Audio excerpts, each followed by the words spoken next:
waves are going to continue to be a problem for us here in the UK, along with the rest of Europe. And then we go down the list, and drought, we're going to see increasing rain and flooding. Well, we've already seen it as a problem here in this country, and we've seen that in Westbury and its environs. Oceans is one that we really need to be aware of. We're seeing more and more what we call marine heat waves, and that was one of the factors that led to the intensification of Hurricane Melissa, was the very high sea surface temperatures, which then enabled that hurricane to have more energy and hence give far exceptionally high winds and also some extremely heavy rain. The one thing that we are going to see actually decrease is cold, ice and snow because of the warming climate that we see with climate change. And the jury is still out regarding storms, particularly across the Atlantic and the UK. So I'm just going to do a quick run through of fundamentals of climate science. Climate is what we expect, weather is what we get. And when we talk about climate, it's the average of the weather over 30 years. That's what the Met Office use as the definition. So we have 4 things really going on when it comes to the drivers for weather and climate. We've got the energy cycle, which is all about the solar energy coming in from the sun. So that's well understood, all the dynamics and the physics, all well understood, and you know, it's there. Water cycle as well. So we have rain falls out of a cloud, it goes on the land, it goes into the rivers, it goes into the sea, and then it evaporates again and forms clouds. And so we have the water cycle. We also have something called the general circulation. You may have heard of the trade winds. It's all about weather patterns that are well known and well established. And it's mainly to do with the amount of energy that we see coming in at different points across the globe, and also the fact that the globe spins. But the one thing that is changing those other 3 cycles is our emissions of greenhouse gases. So since the Industrial Revolution of 1850, we have been seeing an increase of greenhouse gases across the world, because weather and climate knows no boundaries. That's why we have to all work together across the world. So it's mainly carbon dioxide, but also methane and some other gases as well. And this is the sort of latest global surface temperature increase above pre-industrial sort of time of 1850. And you can see that we're now starting to see very large increases in that global surface temperature over the last, well, certainly 5-10 years. So definitely what we are doing is increasing the global surface temperature right across the world. And 1.5 Celsius is a marker that's used in a lot of climate change policy. So our environment and climate are changing. So this man, Charles David Keeling, he was the one that came up with let's measure carbon dioxide across the world and set up the observatory on top of Mauna Loa in Hawaii. And this is the carbon dioxide concentration up here on the left-hand side. And this is thousands of years ago, and there's 0 where we are today. And you can see the exponential rise in carbon dioxide. And we're now over 420 parts per million and still rising. And there's lots of science evidence to show that this is the highest carbon dioxide we've ever seen in our atmosphere over the last 800,000 years. So where is that additional heat that we've got going around the world in our climate, in our weather? So it is showing that the vast majority is being stored in the ocean. And what is starting to happen now is that the oceans are beginning to say, can't really take much more. So many of you may be aware that we're now seeing increasing numbers of what we call marine heat waves around the UK.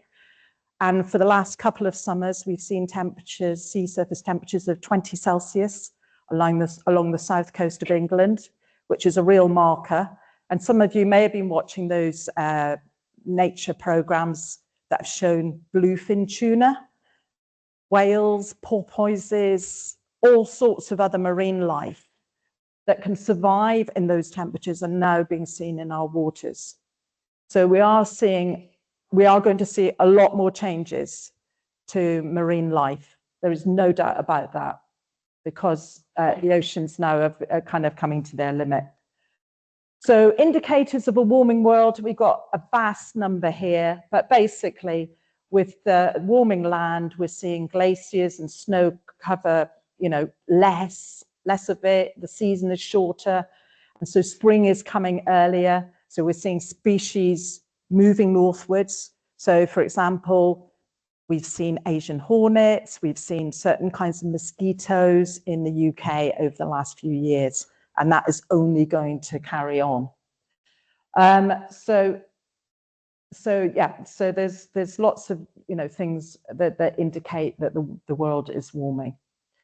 So just to have a look at, okay, so in the middle here, that's our driver of climate change, is all those greenhouse gases that humankind is emitting.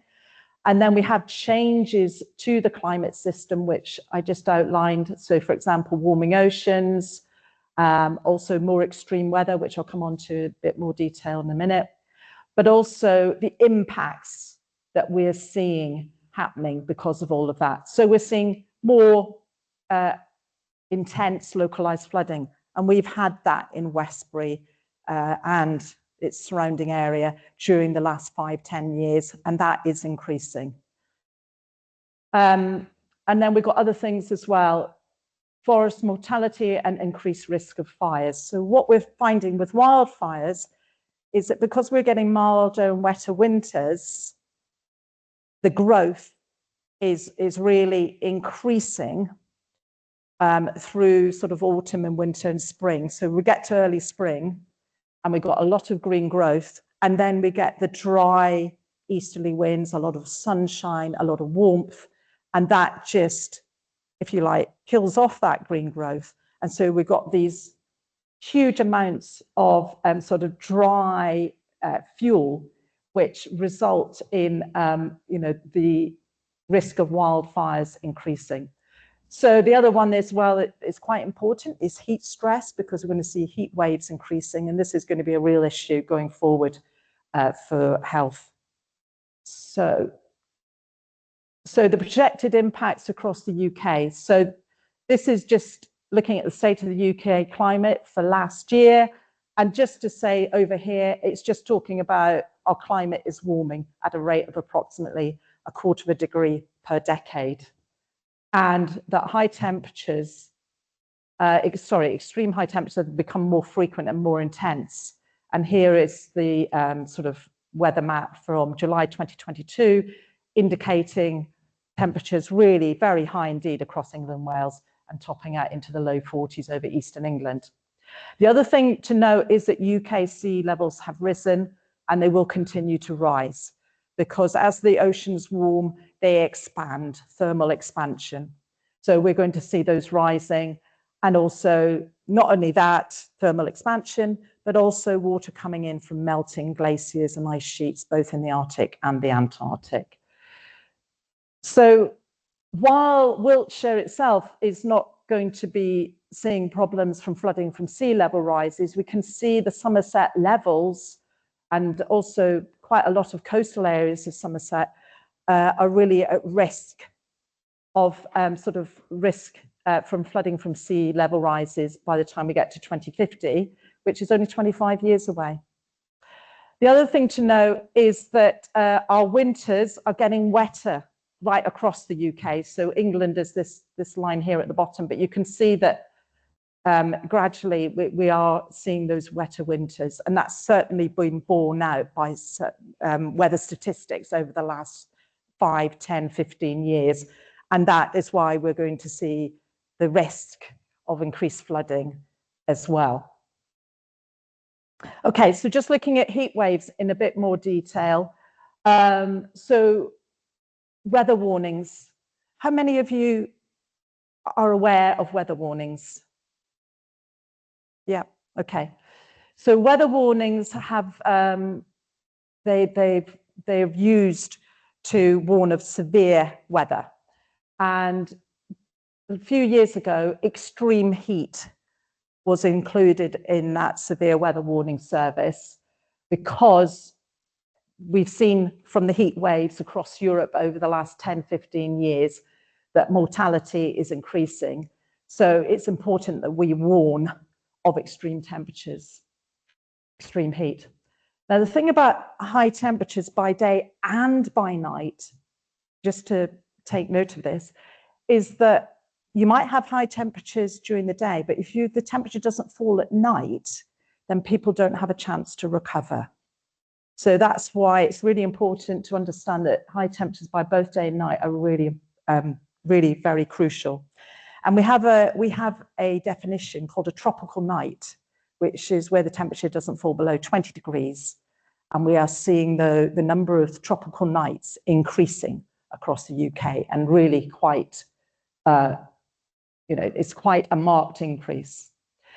So what we're seeing is that as we go through the next sort of 50 years or so, the number of days which are going to be extremely hot, where temperatures exceed 25 degrees, that's going to steadily increase as we see global surface temperatures increasing across the world.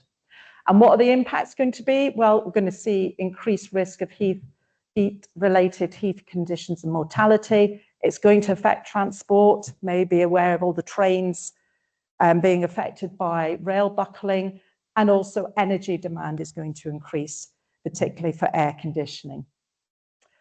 So it's not good news for rainfall either. We're going to see increasing amounts of rainfall, particularly in the winter. And obviously that's going to bring us problems with flooding for both property and for transport. And also in urban areas in particular, it overwhelms the drainage system, so it increases disruption. So one thing you might not be aware of, but for every 1 degree Celsius increase in the global surface temperature, the air can hold what we call 7% more water vapor. So that means then that when we see rainfall events, the intensity and the amounts of rain are expected to go up. And we've got evidence of this, especially during the last 5 to 10 years. So as far as UK cold events go, this is the one exception. With a warming climate, we're going to see the number of cold days decrease. And what that means is that energy demand, we're expecting to see a reduction in demand for winter heating, and transport reduction of cold weather disruption for many travels, sort of road, rail and aviation, and also a reduction of cold-related health risks. Snow events too, we're likely to see these events decreasing for the UK. So again, less travel disruption. And then UK windstorms. Who's aware of the fact that we now name storms across the UK?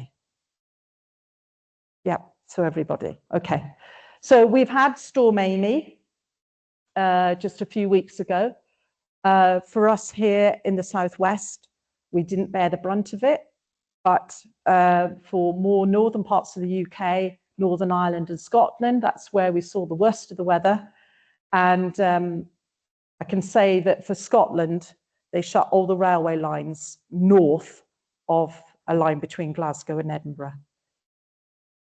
But there is very little evidence that climate change is affecting storms, but there's still a lot more research that needs to be done on that, because there are some research that's saying, yes, it is. And then there's other research that's saying, no, it isn't. So we do need to do more research. Anybody know when this happened? Westbury. Does anybody know which storm? It was last year, you're right. It was Storm Dara. When we had red wind weather warnings out. So yeah, that just gives you an indication of what storms can do. So our next named storm is going to be Storm Bram. And then finally onto UK droughts. So what we are expecting is that with a warming climate, we are going to see more droughts. And this is obviously going to have a huge impact on agriculture, like we have seen over the last year or so. Water is obviously going to be reduced in its availability and risk to supplies, and also property, increased risk of subsidence. Anybody use the railway line between Salisbury and Yeovil? I think that's right. I think I've got the right bit of the, or is it Yeovil to Exeter? Can never remember. Anybody use that line? Yes. What's happened?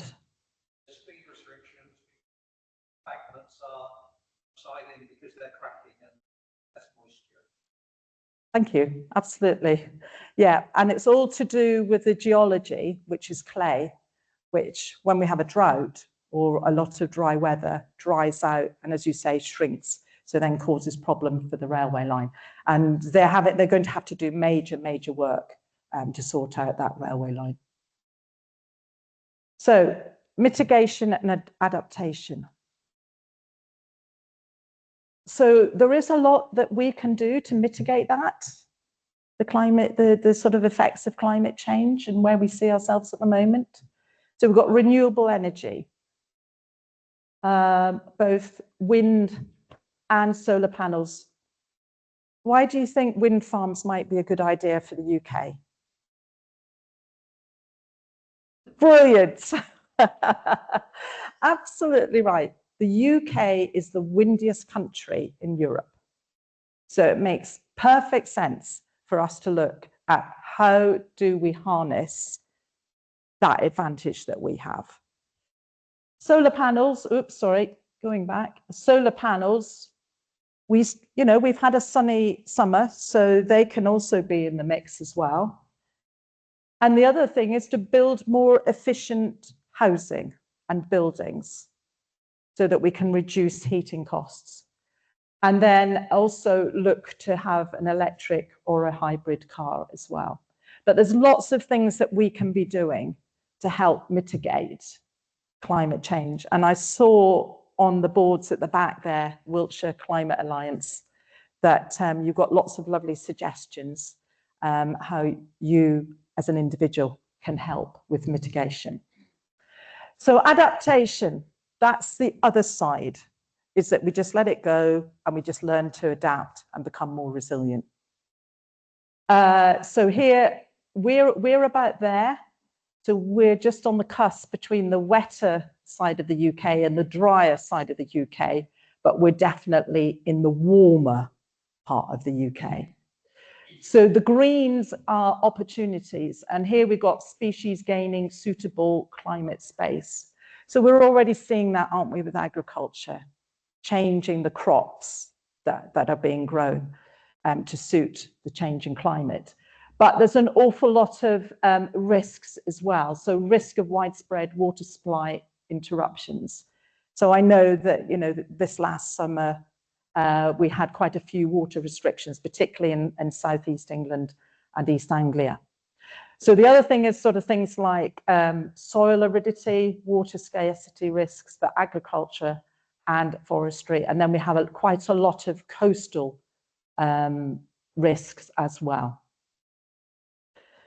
So, in summary, climate change is a natural process, but the greenhouse gases that we are emitting are superimposing an additional climate change signal onto the natural background.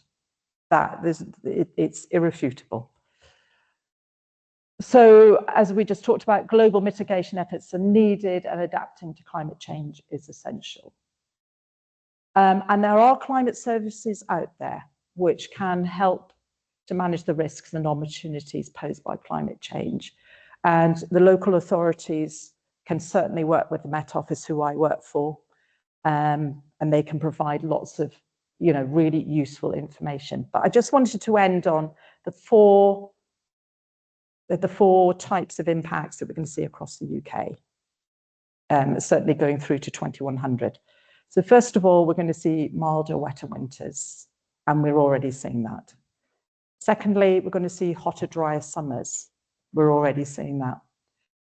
Thirdly, in the summer, when we do see rainfall, it's going to be more intense and cause what we call more surface water flooding. So when the drainage system gets overwhelmed. So we're talking about intense thunderstorms. We're already seeing that. And the fourth one is sea level rise. And that is going to continue as well. So in the past, you might have had, it would have only been major storms that would cause coastal flooding. But as sea level rises, we're going to be able to be affected by lesser low pressure areas than we are now. So I'm trying to think of something really positive to say about climate change. There are some opportunities out there. We still got time to do a lot of mitigation and a lot of adaptation. But anyway, thank you very much indeed. So I'm a garden designer, horticultural consultant.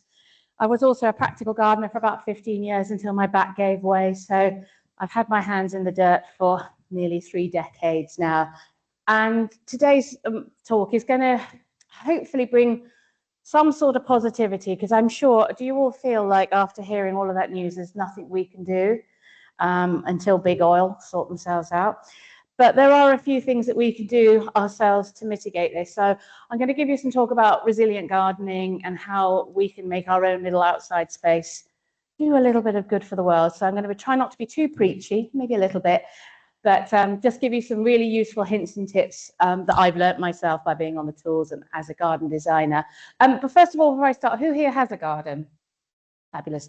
And who here loves gardening? Who here hates gardening? Be honest. So good news for those of you that hate gardening. My hints and tips are really good for lazy gardeners, because I am the laziest gardener out there. So a little bit about myself. My name is Charlotte Howard, but I'm also better known as Capability Charlotte. I'm on all the social medias as that. Capable by name, capable by nature, apparently, depending on how many gins I've had. I have a diploma in horticulture, and I'm also a master of horticulture, although I prefer to call myself a mistress of horticulture. So hopefully I kind of know what I'm talking about. Brilliant. So there's me. Quick bit about me. This is an hour-long lecture, so I'm going to have to talk fast. I'm not going to go too much on this slide because Penny has already covered it beautifully. But yes, we are having wetter winters. Yes, we are having longer dry spells. Yes, we are having flash flooding and drought. This is a photograph I took in Laycock, which is regularly flooding. And of course, we all know what happened in Chippenham and also in Bradford-on-Avon, some really bad flooding there. Also, we're finding out that lawns are dying out. And that the soil is becoming a lot more unpredictable. So this is a photograph of my one of my clients' lawns, just showing what is happening in people's gardens. Has anybody that enjoys their garden or knows their garden, have you been noticing anything different happening? Are plants coming out earlier? Are they coming over earlier? Yeah, I've got my Clematis cerosa out now. I've got my winter flowering cherry out now. I've forgotten the name of the rhododendron, but there's a rhododendron that's supposed to be out in spring. It is out now. So yeah, weird things are happening at the moment. Oh, hello there. But some positivity that gardens can actually heal the landscapes. Our gardens are incredibly valuable wildlife corridors. As we are losing our natural wild areas, our gardens are becoming the kind of the last vestige of wildlife corridors. So those of you that are lucky enough to own a garden have the possibility to do something really positive in a small way. And if we all did it, can you imagine what a change we'd all make?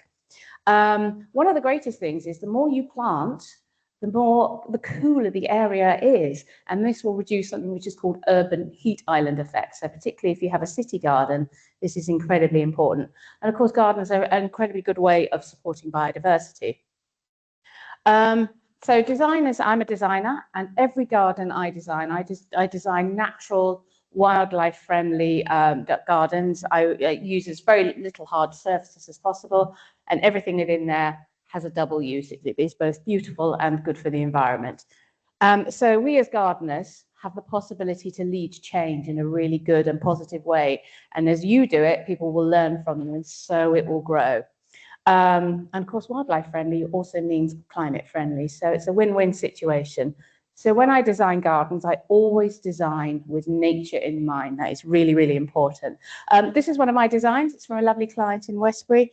And you can see how I use curving pathways. These are all natural permeable pathways. The planting is all pollinator friendly. It's all grown in peat-free, organic. I use a nursery called Arvensis Perennials, which is a lovely local nursery based near Balfron-Avon.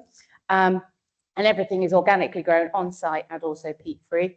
The lawn in the middle there is a mixed species lawn. We're going to go into more details about mixed species lawns soon, but there we go. The benefits, as I said, less work for you. You'll have a more resilient, healthier garden. So obviously we all struggled with the drought this year, didn't we? Did we all lose our lawns go brown? Last year, did we all have Slugmageddon? Yep, Slugmageddon. Yeah, I lost so much stuff. So I have learned a lot from these last 2 years about that sort of thing.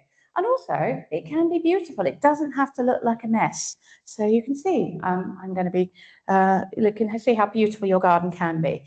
And again, better for biodiversity. So how many of you were taught, or usually by my granddad was the sort of person that would do that. You cut everything back down, don't you? This is the time of year. You put your garden to bed. You all putting your garden to bed? Nah. Now, your garden is this is the busiest time for gardens. So, yeah, you're told to cut everything back, see all that lovely soil, you know, plant soil. So is that how you like your garden to look? It's the worst thing ever for a garden because it removes the food source. By taking away all those stems and things like that, you're taking away all the things that the birds and creatures can both nest in and eat. All of these things are kind of a natural wildlife habitat. Hollow stems of perennials and grasses are what creatures nest in. It leaves the soil vulnerable. It's a bit like your soil is a bit like your skin. If you leave your skin open to the elements, you know, you're more likely to have things go wrong with it. But if you cover it up with a nice, good quality moisturizer, it is so much better. And of course, it removes winter beauty. Would you know, look at that beautiful picture about beauty in death. There's a wonderful garden designer, and I brought some books along, so do come and have a look at my books, called Piet Oudolf, who's a Dutch designer, and he specializes in perennials and grasses. And he actually designs these grasses to look beautiful in winter, the beauty of grey and death. So we leave it all up. So don't go out into your garden this afternoon, pour yourself a nice gin and tonic or a Horlicks, and just enjoy the seed heads and perennials, because the birds are going to use those to eat. Leave the leaves. Who's got a leaf blower? Nobody dares put their arms up because they know. I'm there with Hugh Grant and Kate Blanchett. I hate the things. So leave the leaves. There are studies happening, I think it's in Sheffield University, that even leaves on lawns don't do as much damage as people think they do. So the leaves, basically, the reason why I'm telling you to do that is they are creating amazing wildlife habitats, and they cover up the soil. And slowly but surely, the little creatures inside the soil come up, bring the leaves down into the soil and feed the soil. So you don't have to pay for expensive mulches and compost or that horrible plastic weed barrier stuff. The leaves do that job for you. So I'm telling you, it's all about being lazy. Add a little small feature for wildlife. So here's the leaves here. Let's see how beautiful they can look. Always quite important to add a small feature for wildlife.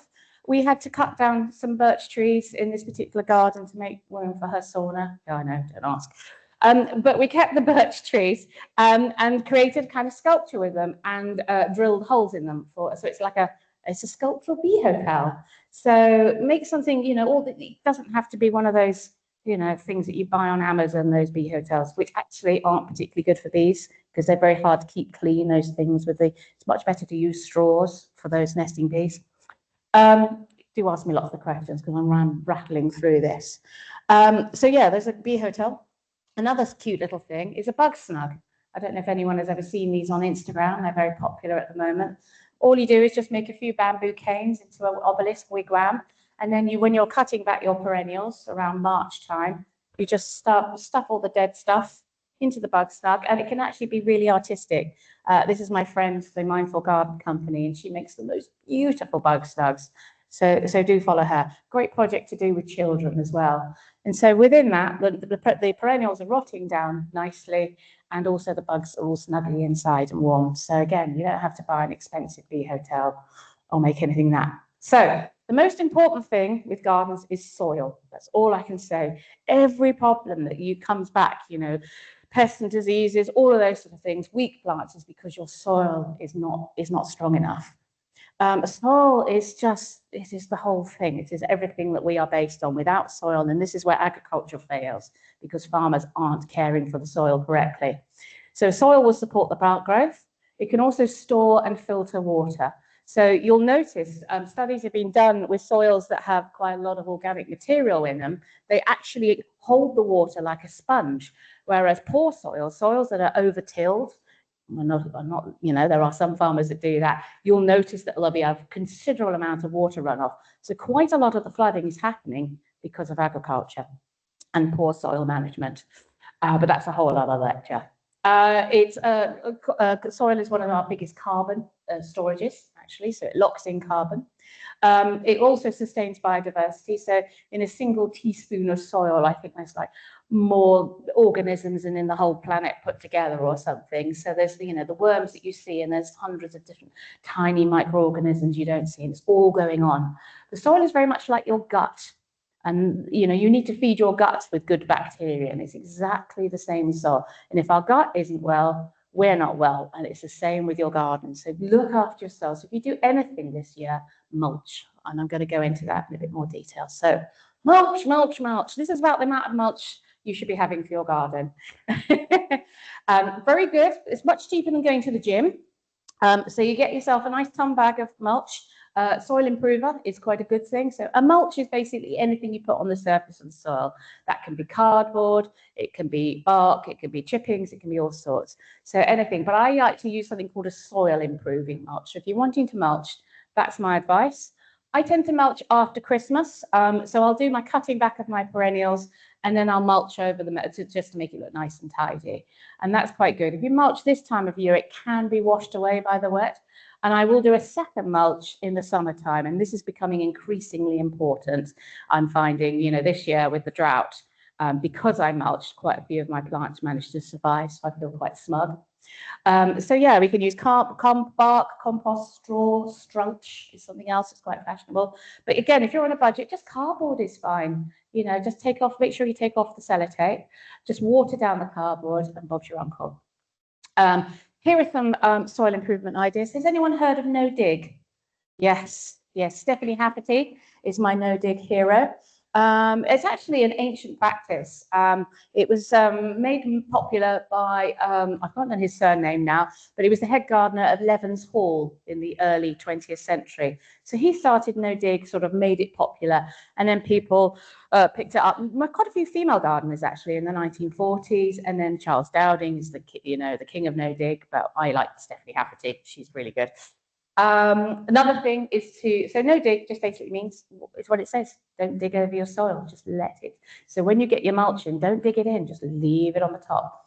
When I was at college, we had to do double digging and bastard trenching, and the second thing really was we don't have to do that anymore. Avoid compaction. So on a wet day, don't walk on your soil. If you do have to, use boards to spread your weight, because compaction again can cause quite a lot of damage. And you can see here on the right-hand side, the difference between how the root system is quite stunted on the right-hand side compared to on the left-hand side. So compaction can have quite a big impact on plants. Make sure you have a big diversity of plants, so no monocultures, lots of different plants. So yes, I give you permission to go to the garden centre and buy every plant out there. Ditch the chemicals. Does anyone? No, I'm sure none of you use chemicals in your garden. You wouldn't be here if you do. But I'm going to tell you that also includes things like salt and vinegar. That's really, really bad for the soil. I mean, salt is actually used in wartime as a way of killing crops. So please do not use salt or vinegar or neem oil. All of those things are really, really poor. So just looking after your soil, making sure your plants are healthy is all you need to do. And encourage deep roots. So by doing the mulch, by avoiding compaction, and by choosing strong perennials, you're going to have lovely, strong, deep roots. So the stronger your plant is, the more likely it is to withstand any stress. Same as yourself. If you don't give yourself a day off, you're going to get ill. Your plants are the same. Watering is key. So I'm going to show you some tips about watering, how to water, how not to water, and also how to sort of manage the water within your garden. So So with watering, watering is quite a big skill. When I was at college, my first day was just about watering. And you need to water deeply. So it's far better to water once a week very thoroughly than every day, just a little bit. The reason being is the deeper you water, the deeper the roots go. If you're just doing a little shallow sprinkle around with your hose pipe, you're going to have shallow roots, you're going to have weak plants. So that is super important to do. So don't feel that you have to go out, even in drought times, that you have to water every day. A good deep water. Sometimes it's better to water early in the morning or late at night. Whatever gardener you speak to, they both have a different opinion whether mornings or evenings are better. I personally think evenings are better because then it's got a nice cool, it's not going to evaporate quite so quickly on a drought. So on a hot summer's day, I'll prefer to water in the evening so that it's got the cooler evening for the water to sort of settle down and seep down. We're obviously, did we have a hose pipe ban here in Westbury? It didn't hit West Lavington where I live. But obviously, it may well happen to us next year. So we need to be prepared for hose pipe bans. Legally, you are allowed to have a drip hose, which is good. So maybe you could think about that's your winter job, get a drip hose set up with a timer, super easy to do. Legally, you can water trees for 2 years and newly planted plants for 28 days, just so you know. So I use drip hoses, grey water, obviously make sure, you keep a washing up bowl underneath your sink and just chuck that on and it's fine. The washing up liquid, as long as you're using a natural organic washing up liquid, it's not too bad for plants. These are, has anyone seen Olas watering pots? Maybe you want to put that on your Christmas present list. These are used in the Far East a lot, and basically they're terracotta pots that are filled with water, and then they dig them into the soil and the water slowly seeps out of that. Now, they are quite expensive to buy. So, to do a whole garden with Olas watering pots might be quite hefty, but you can just make one yourself with a simple unglazed terracotta pot. You just cover the hole at the bottom with a 2p piece and put some plasticine or something like that, or arrow dye, so they make it watertight. Fill it with water, put a little tray on the top of it, a little saucer on the top, and that's a cheap Olas pot. So if you haven't got a garden and you've got something like a balcony or something like that, this is a really good watering system and quite pretty. So reduce your pots. Who's addicted to pots? Yes, I admit I'm a potted addict. I made a promise to myself to reduce my pots by 50%. So now I really, so all I have is my primulas and my mint and my chives, because they're not going in the soil because I take over my garden. But pots are probably one of the most, I can't tell you how many times clients come to me and say, I want a low maintenance garden. I just want pots and gravel. That's the most highest maintenance garden you can ever have, because you're out there watering all the blooming time. You're having to feed it. You're having to do that. So pots, they dry out quickly. They limit the growth of your poor little plants. They require lots of watering, feeding. So every pot you take out, every plant you take out of the pot and put into the soil, you make your life a little bit easier. One more gin and tonic that you can enjoy. So yeah, so let's make a promise to me. You're going to reduce your pots, aren't you? Yeah, it's not going to happen. So the other important thing with water is to capture and hold water. Capture and hold actually is one of the permaculture principles. I don't know if any of you are aware of permaculture principles, but it's one of the 7 principles. So capturing and holding water is key with permaculture-based gardens. And has anyone heard of rain gardens? Fascinating things, aren't they? So my husband's a musician, and I was very lucky to go up to Sheffield to see Nigel Dunnett's Grey to Green project, where he's turned lots of streets into gardens and planted them up as rain gardens. So anyway, the idea of a rain garden, very simply to describe, because again, that's a whole other lecture. It's a hollow in the ground with porous soil and grit in the base. It's planted up, it's backfilled up, so you don't see it as a hollow. And what it does is that then holds the water for a long time and slowly seeps in or comes up through the plants as transpiration. And that is one of the most effective things you can do in your garden to avoid urban flooding, is to create a rain garden. So it slows the water running down, it stops it from going into the drains, it stops overflowing our drains. And of course, it's free water for you. If we're on I'm on a meter. So I'm going to use as much water off my roof as possible. And you get, you know, several hundred gallons of water on a heavy rainstorm. You can fill several water baths in one heavy rain thing. So that is why a rain garden is really important. So this is one of my rain gardens, and all the water came off the roof through this little swale. Can you see that little pebble little stream? It's like a little windbourne, and then goes into a pond at the bottom. But as it goes through the swale, it seeps out sideways into these rain garden flower beds, which are held in with berms, which is a kind of mound, and then this steel edging.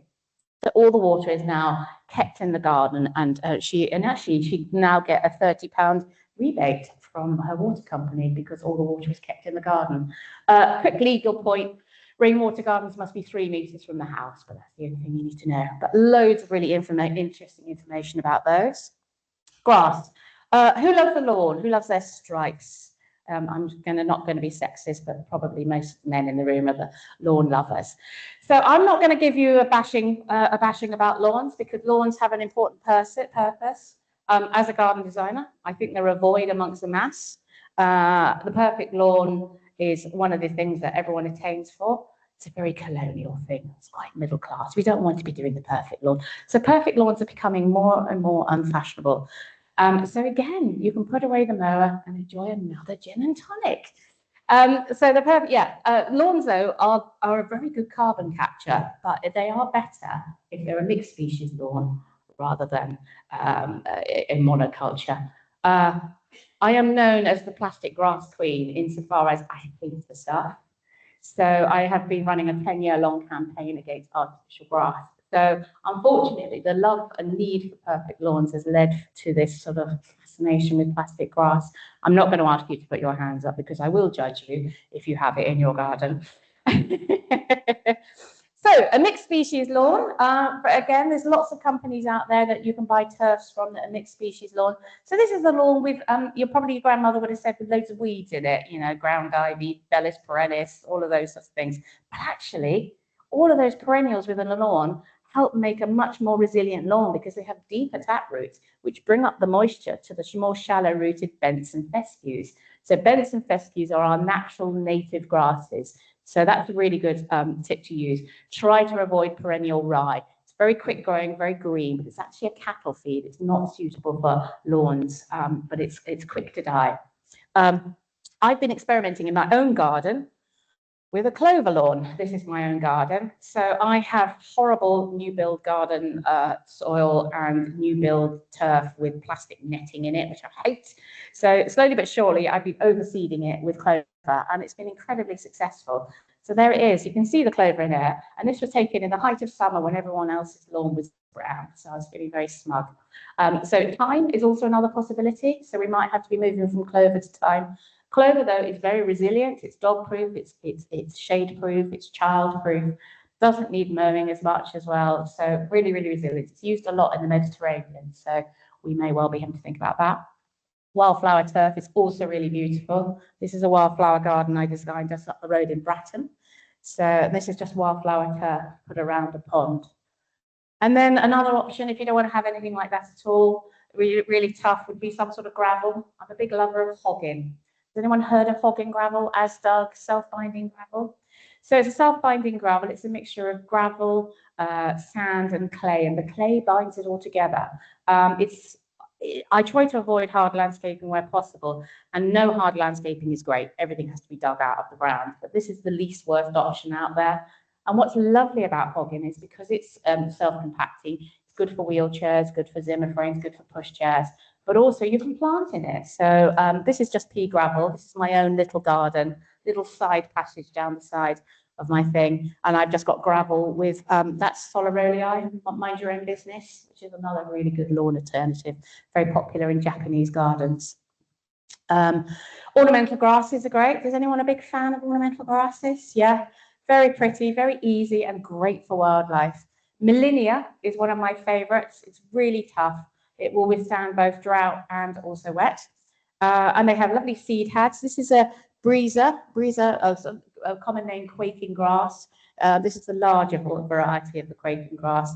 See how lovely it looks with that saddle stone and the rudbeckia behind. It provides shelter and nesting. So often I found little hedgehogs nesting in the dead bits. They do support an incredible amount of pollinators, ornamental grasses, far more than some pretty flowers, far more than buddleias actually. They will help with habitat diversity, and also they provide beautiful winter structure. So I'm a big fan for ornamental grasses. So we've moved from grasses, but then we've got the soil right, we've got the grass right, you've got your lawn sorted. Now the fun bit is the planting. So I'm going to whiz through these because I'm aware of the time. But who here has dry soil? I suppose most of you have clay around here, don't you? Because it's kind of lots of clay around here and chalk. So any of you with chalky soils, this is plants for dry soil. So I'm just going to whiz through. I don't know how many of you know about plants, but excuse the Latin names, but sometimes it's easier to talk about them as Latin names. So this is one of my all-time favorites, salvias, and they come in all sorts of types. This is a Salvia caradonna, very popular with garden designers, but there's some of the hot lips varieties, really easy to grow. They're nice and big. The edible salvias are also really lovely, and just nice, strong architectural plants. Erigeron, also known as Mexican fleabane. This will grow in anything, cracks in the wall, out of your tarmac. Really lovely gap filler. So if you're worrying about covering your soil, give it a good cover with Erigeron. Verbena bonariensis, lovely tall stems with purple flowers on the tops. The butterflies go mad over it. I much prefer this to buddleia. Also, I've had the hummingbird hawk moss in our garden. Absolutely adore Verbena bonariensis. Self seeds as well. So if you're one for loving free plants, you won't have one verbena, you'll have about 10,000. Lavender, of course, good, easy one, but can't go wrong with a lavender. Top tip for lavender, cut it back hard in February and replace it every 5 years. It isn't a long growing shrub. Sedums in all their varieties. This is now called Hyla because the RHS like to change the names just to confuse us. So I can't remember any people's names because I've got 25,000 plant names in my head. Sedums, if you do insist on having pots, I really recommend a sedum, also known as an ice plant, because they're nice. They hold a lot of water in their leaves. So great, and of course great for sedum roofs. The low sedums and the little the hen and chickens. Obviously buddleia. Buddleia will grow anywhere, won't it? But it's quite good. It is a bit like junk food though for butterflies. It's known as the butterfly bush, but they're much better to go for sort of more native pollinators.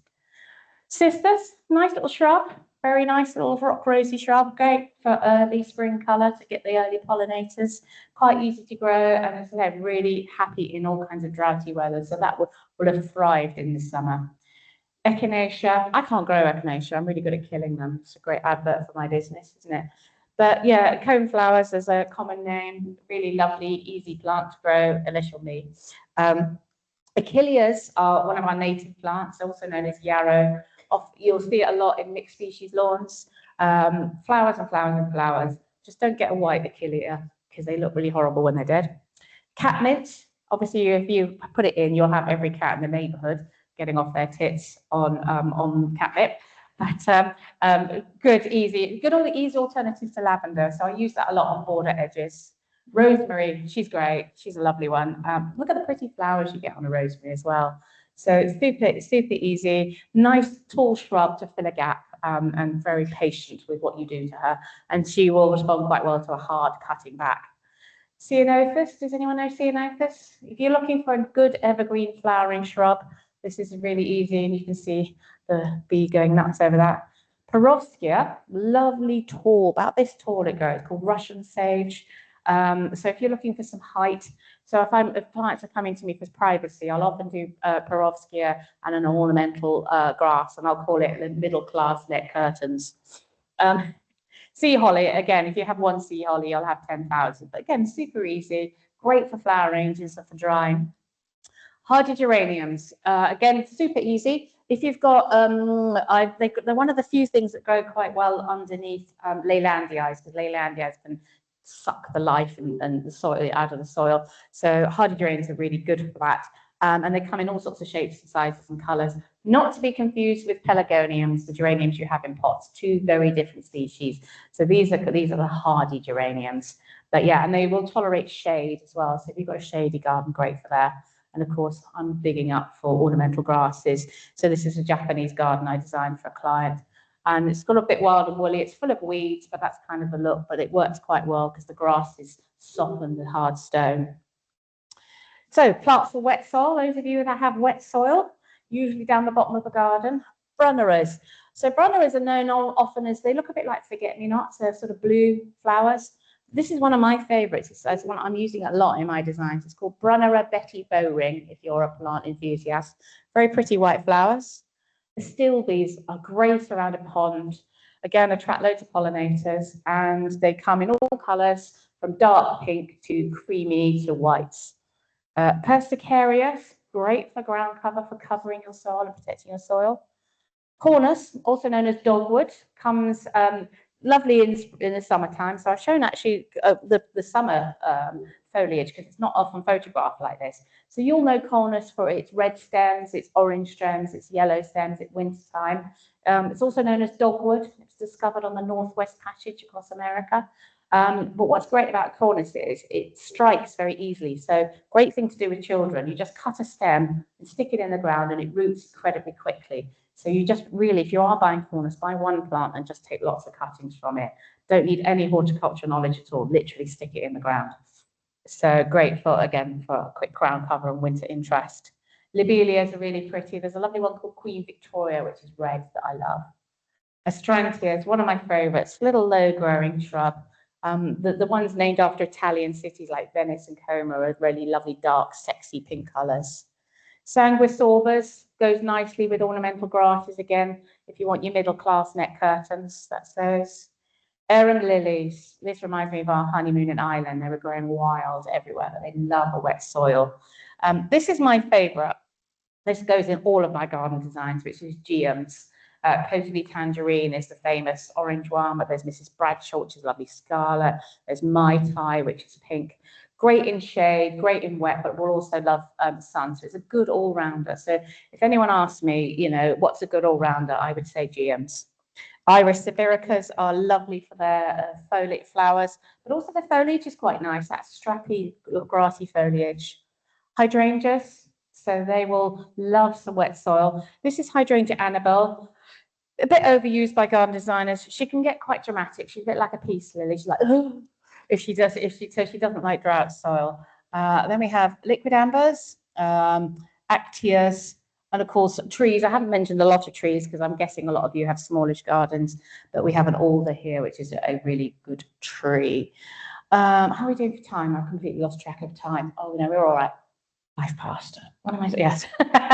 So here are the plants I think will tolerate the best. So if you manage to listen to my whistle-stop tour of plants, so hardy geraniums. If you're going to have that, always have one of those. Have an achillea, have echinaceas, have salvias, have nepetas, have ornamental grasses, and have geums, which I didn't put on the list, but I might add that. So these are my sort of go-to easy plants that will tolerate both extremes of wet and dry. So when you're actually putting your plants together, the more the merrier. So I like to pack them in. So, and also just be aware of what they like. So put all the drought loving ones together in the drought loving and the wet loving. So that's fairly obvious. Think about layers. So this is some planting I did for a garden. I like working with contrasting colours. They call them. So we've got the yellows and the reds and the purples. It looks quite sexy. So if as I said, these wildlife friendly gardens don't have to be very worldly weed filled. They can be lovely as well. So think about layers. So you have your bottom layer, your bulbs, you have your perennials, you have your shrubs, you have your trees. So you're planting, you're packing everything in. And think about diverse roots depth. So you're wanting shallow rooted plants, you're wanting deep rooted plants to support the shallow rooting. So diversity in a garden, funny that, isn't it? Diversity makes the garden really resilient, like in life. Yeah.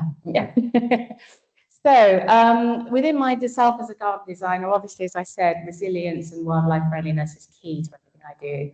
And the key is smart casual, as I call it. Gardens should be perfectly imperfect. This is my little mess of a garden. I thought I'd share my own one. So there it is, the bits that were hit by the drought. So this was my experiment with the clover lawn in the front and the bit that wasn't clover. Can you see the difference? But it's a mess, but it's resilient. It doesn't need me to spend a lot of time on it, and pays me back. In the centre, I like to use mounds. So when I'm digging up, it's my husband over there. He's 6 foot, just to give you an idea of scale. So when I'm digging out my gardens, I create mounds within the gardens. So basically, all that lovely soil, I don't like to send it off to landfill. I prefer to keep it in the garden. So we create mounds, and mounds are great because not only do they increase the planting space, but they just make a garden a bit more interesting. Makes you want to go around to see what's behind the mound. They can also be good for privacy. So this one actually was planted up for privacy from bedroom windows. So it means that now I've got that. So I've got my Perovskia, that blue thing growing in there. That's an Althea cannabina, which is goes to 2.5 meters. It's huge. And of course, bees love nesting in the side of mounds. So you might have heard of hugelkultur. So that is another form of permaculture where you're growing in mounds. So that is, again, another story. So, and I like to work with the topography. So topography is just a posh word for, is the garden flat or on a slope? So I like to work with the slope rather than against it. So this heavily sloping garden, the client was quoted tens of thousands of pounds to get it terraced. And I said, well, let's just use the slope. So this is the one we used the slope and created a rain garden. So you make the problem the solution. So always think about that way. That's a very good permaculture technique. So you use winding paths and things like that. Talking of paths should always be permeable. So like I said, I'm a big lover of hogging. Hogging itself goes on an MOT type 1 sub-base. Sorry, that's a bit technical, but it's like a kind of aggregate that cars can drive on. So Ministry of Transport type 1. Type 3, if you've got a really, really wet soil. And what's great is once that path has gone in, it acts like a giant soak away. So the wettest gardens, I've worked with gardens, new builds generally, which are terrible. And by putting a hogging pathway through and putting the correct planting in, that garden doesn't get flooding anymore because this giant soak away is holding, capturing the water. So yeah, so pathways can be an intrinsic part of the garden rather than just walking from one bit to the other. I like a curvy pathway, just makes it a little bit more interesting. But from a permaculture technique, planting in curves means you can get more in. So that's always really useful. So there's the pathway going in with core 10 steel edging. This is a garden in Wood Bassett, which was so wet that he came in with his digger, and I'm not joking, it was floating at one point across the thing. But we got some French drains going in there. As you can see the pipes, permeable parts, and hopefully we'll see how it works this winter. But it should alleviate the problems in a kind of natural way. And just letting it do its thing. So back to this is the wildlife garden in Bratton that I did.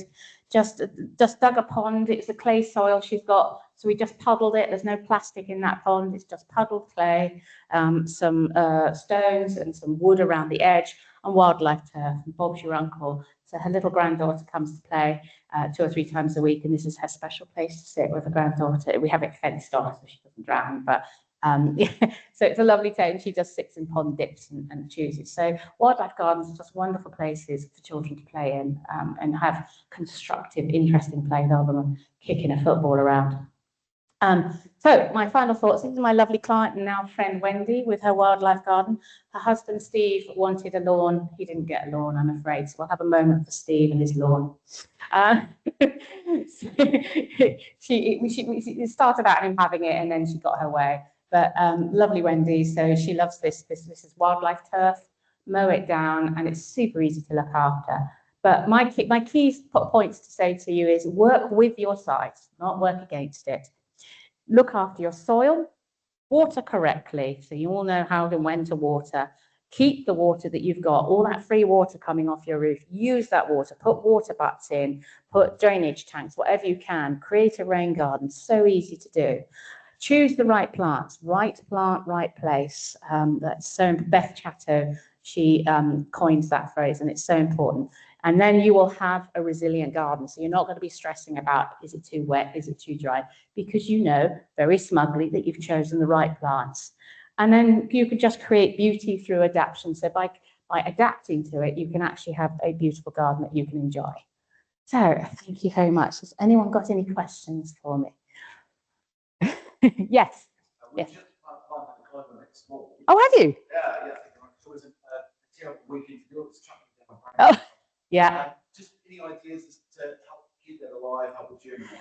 No, I just keep a bag of seed I use the grass people actually is quite a good seed mix. So I've mown mine 2 or 3 times. I think mowing helps because it encourages it to grow, you know, it's otherwise it will grow upwards. So the more you mow or cut something back, the stronger it will be. So give it, you know, 2 or 3 times a year. That's all you need to do. So if it starts looking a bit leggy, that might be advice. I probably wouldn't mow now because it's going into dormancy. I'll probably wait till spring. But yeah, and if you get any bald patches, just overseed it. I don't know if did you seed it or lay it as turf? Yeah. It will germinate incredibly quickly as well. So have you got kids and things? No. But God, no, neither have I. Why would you want those?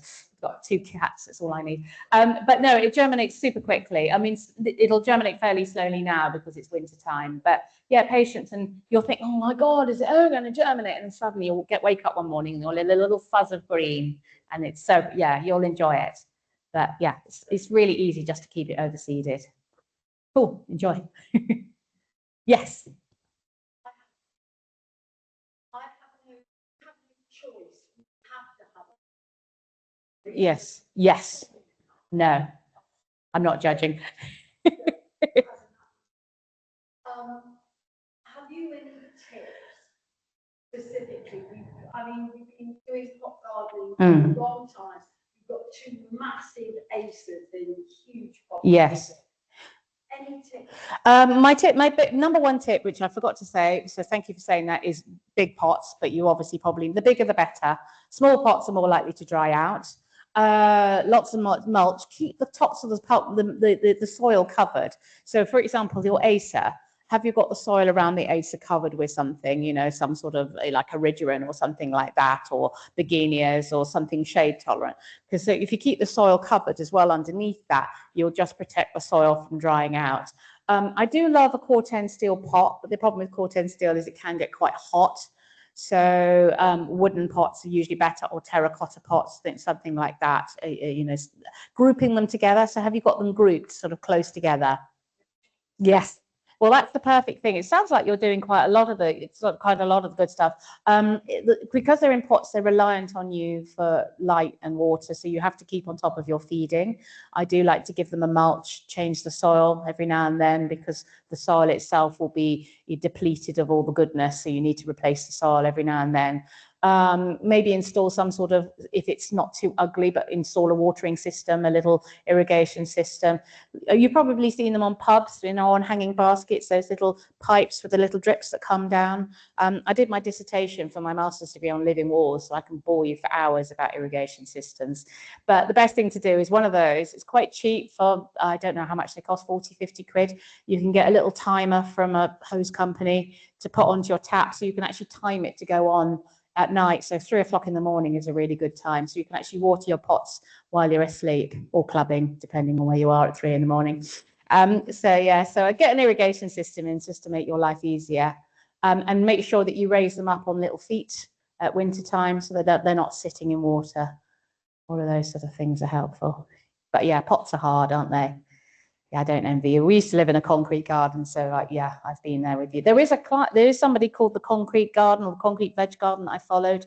She was super inspirational with my veg garden, but you know, deep frost as well. The higher, the better. Anybody else? Yes. Yeah, so please put in your comments not to cut back. Yes. I've tried to my garden very wild, very natural. Yeah. But the only trouble is, occasionally it starts to look like the day of the trippies, when there is coming over the whole house and the gardens. So it needs to be cut back at some point. Absolutely. Don't, you know, I'm not saying it's not cut back at all. So by not cutting back, I mean not cutting back now. So normally what will happen is March is your time for cutting back your perennials. So by March, most of them will have died back anyway. They'll have rotted down into the surface. I worked very briefly at Hazelbury Manor, and one of the tricks they used to do was in March time, so when it is looking a bit like Day of the Triffids and brown, we would go around with shears and we would cut them. We called matchsticking, and we would let the stuff stay on the soil. It's called cut and drop. It's a permaculture technique. So if you love neatness, I like to do the cut and drop and then put mulch over the surface, because I can't stand the look of, because of years of being a gardener like you. Yes, but it's having a light touch. So you're not cutting all your shrubs into little muffin shapes or squares. You know, you're not doing straight lines. So yes, if it's growing up into your gutters, you have to control it. It's all about finding the balance. So, you know, I'm not telling you to sort of leave it to go massively wild, but find the right balance. Does that make sense? Good. Yeah. Thank you. Thank you very much. Yeah. If anyone else? Thank you. Okay, a little bit about myself. I'm Kate. I'm a very retired ophthalmic surgeon, and I then retrained as a manufacturing engineer, designing healthcare services to flow. Oh God, would the NHS listen? And now I'm retired. I trained as a volunteer for the Centre for Sustainable Energy about retrofitting our homes. Actually, instead of building new, well, we're going to have to build new homes, but making our homes more energy efficient. So, see if this is going to work. Nope. Right, so lots of problems with our housing stock in the UK, and particularly also here in Wiltshire. Too cold in the winter, particularly when it's wet and damp. I hate it. Too hot in the summer. A lot of that going now. And this is all about being good for the planet and good for your pocket, saving money. There are lots and lots and lots of resources around to help you get started. So the Wiltshire Climate Alliance is a kind of gang. At the back, you'll see that there's a guide online which allows you to choose which of the symptoms your house has got. You know, is it damp or is it drafty or whatever? And it will take you through a kind of decision-making tree about how you can go about your improving your home. So that's up on the Wiltshire Climate Alliance website. And there's also an absolutely excellent book called The Beginner's Guide to Renovation. And this lady was doing her house at the same time as I was doing mine. And I wish I'd read her book before I got started, because I learned the hard way. So just to give you an idea, a rough idea, last winter I did 35 home surveys as part of my role in Pusey. And this is just to give you some idea of what I found and what you can sort of expect from your home. So a typical brick-built home with a tiled roof of some sort, about 25% of the energy will go up through your roof and out into the atmosphere. The walls will be taking another 35%. You'll be heating Australia through the floor with a gentle 15%. If you haven't got double glazed windows and doors, you'll lose about 10% through that.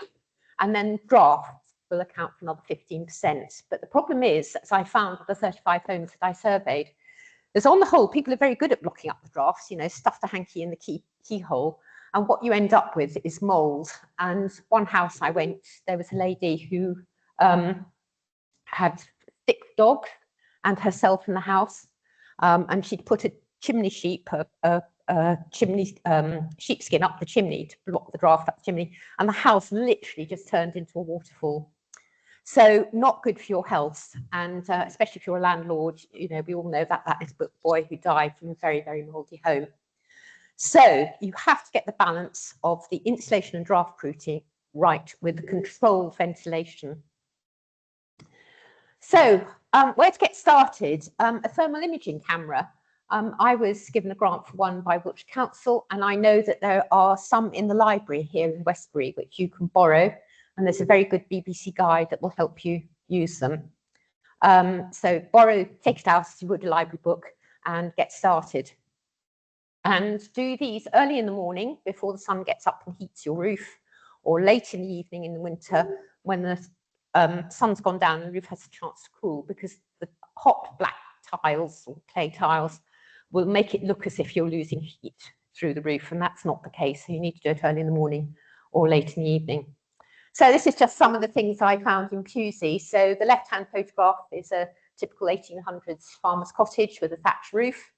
And you can see the degraded thatch. You can see all the heat leaking out between the roof and the walls, the soffits. And you can also see where the little red star is the heat from their air source heat pump, which is running full pelt to keep that little house heated. We have no gas in Pusey. And on the right is a typical 1960s built bungalow. And you can see the back of the lady's car there, parked in the car porch. And you can see this bright band of hot air at about 12 degrees. And that's because all the hot water pipes for her central heating were built into the cavity wall of the house and the ground. And so it's just pouring heat out. This is an early Victorian 4-bed house with a hip roof. This is above the staircase. No insulation in the landing ceiling. It's a very drafty house, so they didn't have any mold. But you can see there that the temperature of that is, 14 degrees and literally just drawing the warmth up. This was an interesting lady, a lot of cold and mold in one wall of her home, and she'd had the builder in to try and fit it all the time. What you're seeing there are some internal shutters that are just reflecting the infrared wavelength back at the camera. But you see where the green spot is a very black patch in the wall, and that's the leaking gutter, which is leaking into the wall, and then that leak is going the whole way down the wall to her ground floor. And so she's able to take that photograph and show the builder, and they finally got it fixed. Here's another darling couple, absolutely freezing when they went into their bathroom. And the reason why was because the roof was missing above the shower. Unbelievable, the things that we found. Very typically, people having new double glazed doors put in. But here, the dark blue frame around that glowing white frame is where the cavity wall is now in front of the door frame. So the cold is going round the brand new door and into the house. Finally, we get a lot of where the walls meet. You get a lot of cold coming through there. That's very difficult to deal with. And then finally, this is somebody who had a new gas boiler put into their garage, and the whole flue was just roaring heat away into the outside world. So retrofitting your home is not easy, and it's not a job for amateurs like me. I learned the hard way. But I'm going to give what I hope today is some practical advice about what to look out for and how to get started.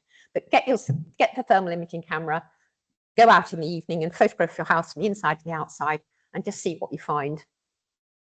So as I said, this is where to think about the cost, risk and benefit. So today in the BBC News is all about these people who've had insulation fitted to their walls and they've now got mold, and they're saying we need to have it all removed, which is true, they will.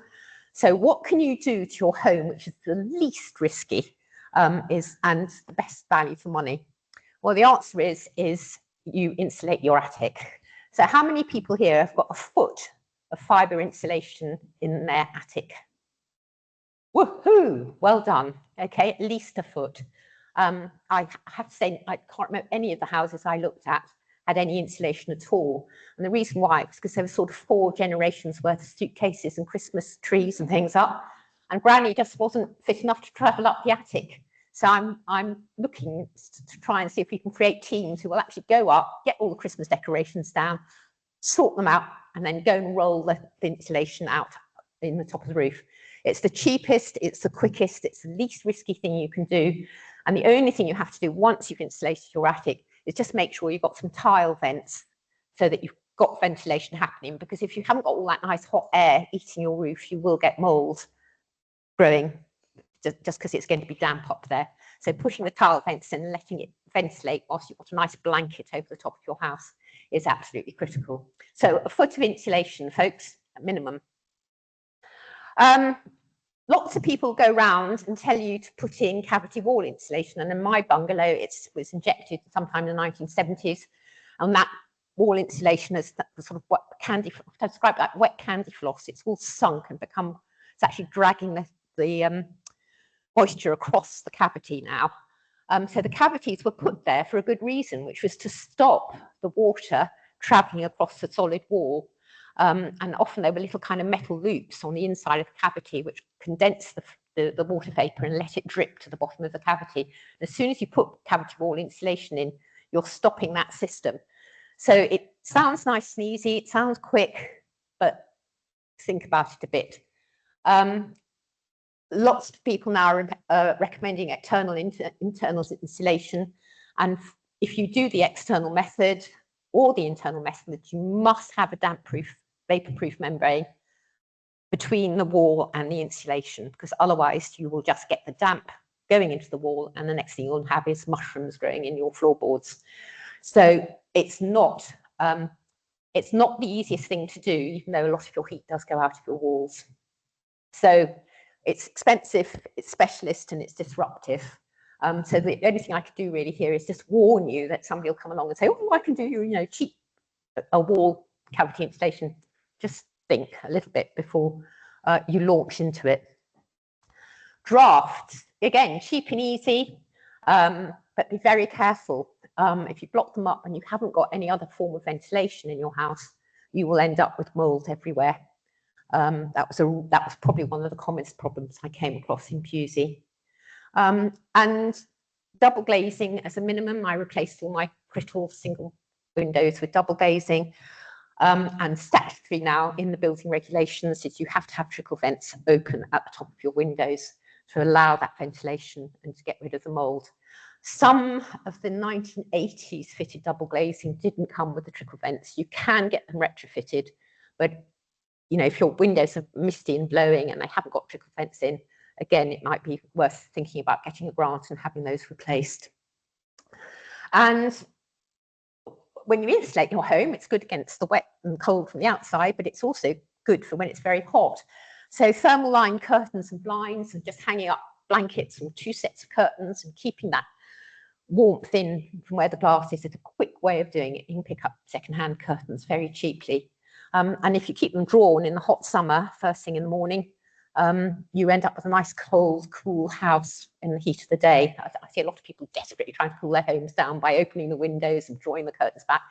And all you end up with is a hot house, whereas if you get up in the morning, all the curtains tightly, you'll keep a nice cool house in the summer. Carpets are a good insulator. And again, insulating your floor is difficult and it's expensive to do.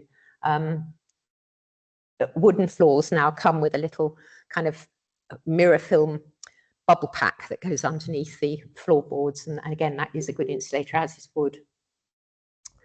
So what I'm asking everybody to think about is controlled ventilation. This was the biggest problem I came across, was damp homes with a lot of mold and chesty infections. So look for all the damp getting in, your gutters and downpipes. Look for condensation on cold surfaces in the bathroom, kitchens and utilities. And then the best way to deal with it is to warm the room up. So if you've got a radiator in there, keep it warm so that you get rid of the damp. Make sure your air bricks and air vents are open. Make sure your window vents are open. I hate those old-fashioned electric fans where you turn the cord on with the light and you get a noise like a Rolls-Royce engine taking off. Really hate them, but there are much quieter fans now, particularly single-room mechanical ventilation and heat recovery, where it sucks the moist air out, but it captures all the heat and sends the heat back into the house. And you can get them for single rooms, and I've done it for the whole house. And then the other simple way that they deal with it on the continent, with just this idea of Laverton, which is where you open all the doors and windows up for 3 minutes in the morning. And what it does is it lets the stale, moist air out, fresh air in. And everyone says, but Kate, I've just spent a fortune heating the house all night. But actually the heat is retained in the building fabric. So your house will warm up very quickly. And the important thing is to get rid of that stale air. So that's a quick trick to remember how to do it. The other thing there is a picture of my old dehumidifier that I had in my modern built house in Warwick, which suffered from mold terribly. This is an old Victorian house, and she just keeps it running now all winter. It's just a little dehumidifier, and she just empties it out every morning. Very low wattage, and it just keeps ploughing away. So it's cheap and easy for 60 quid. Right, heat pumps. Who's got a heat pump? 1, 2, 3. Yeah, okay. Lots of sort of myths and rumours about heat pumps, but actually every home has one already. It's called a fridge. Okay, so your fridge is a back to front heat pump. It's taking the warm air out of the fridge with a circulating antifreeze and pumping that heat to the outside and keeping the fridge cool. Whereas a heat pump in a house works the other way around. It's taking the warm air from outside through the refrigerant back into the house and then putting it into your radiator system or into your underfloor heating. So the great advantage of heat pumps is there's no naked flame or a heating element actually trying to heat water, because water is very energy expensive to heat. So you're taking what heat's already out there in the atmosphere, just compressing it like you would pumping up a car tire and it gets hot, and just using it to heat your home. So the great advantage of these technologies is that at a minimum, for every kilowatt of energy you're putting in to make the pump work, you're getting 3 kilowatts of heat out. So it's incredibly energy efficient. Problem is that here in the UK, our electricity is 3 times the price of gas. So if you just change your gas boiler without doing any energy efficient retrofits, your heat pump will cost you the same as a gas boiler. Does that make sense? Okay. So having good insulation is essential. Now, the reason why I went for a heat pump is not only because I want to save the planet, but because we do not have any gas in Pusey, and there was no way that I was going to put an oil-fired boiler in.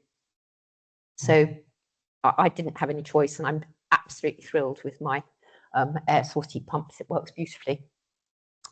So there are lots of different kinds of heat pumps. There's air to air. So you'll see these on the continent a lot. They're little air conditioning units, and they're used for heating single rooms, and they act as air conditioning cooling systems in the summer. They're very easy to fit. I'll show you a picture of a few in a moment. Air to water, which is what my system is for a whole house. Then you can have a borehole drilled and put your slinky pipes underground or down a vertical borehole and just get the warmth and the lovely warm soil to transfer into your house. And then you can have water source heat pumps, and there's water source heat pumps in Hungerford where people have put the heating coil to take the heat out of the water in the river and then used it to heat their house. So heat pumps are an old technology, and they are really coming into their own. So here are some examples. This is a single room air-to-air heat pump, often called an air conditioning unit. Great advantage is it heats and cools.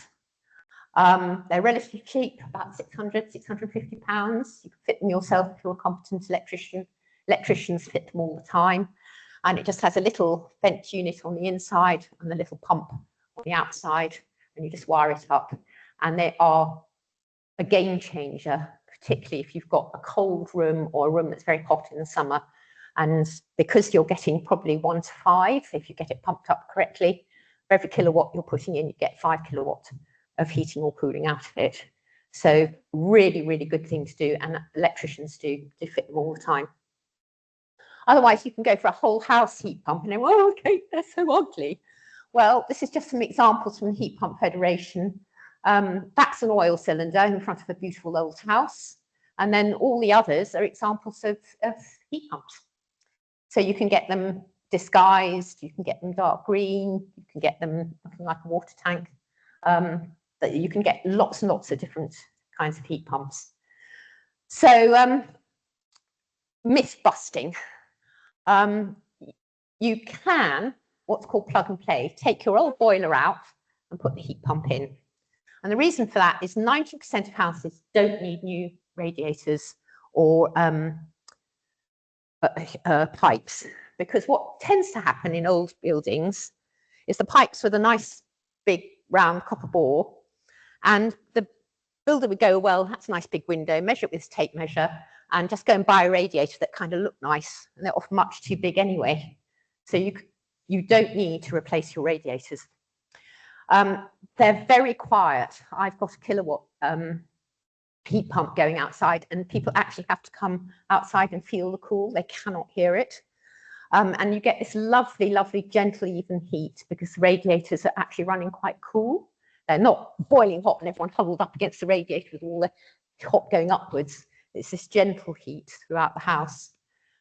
However, you have to get the size of the pump correct. And that means somebody coming in to measure and model the heat loss of your house and to work out how you can get at your house the proper sized heat pump.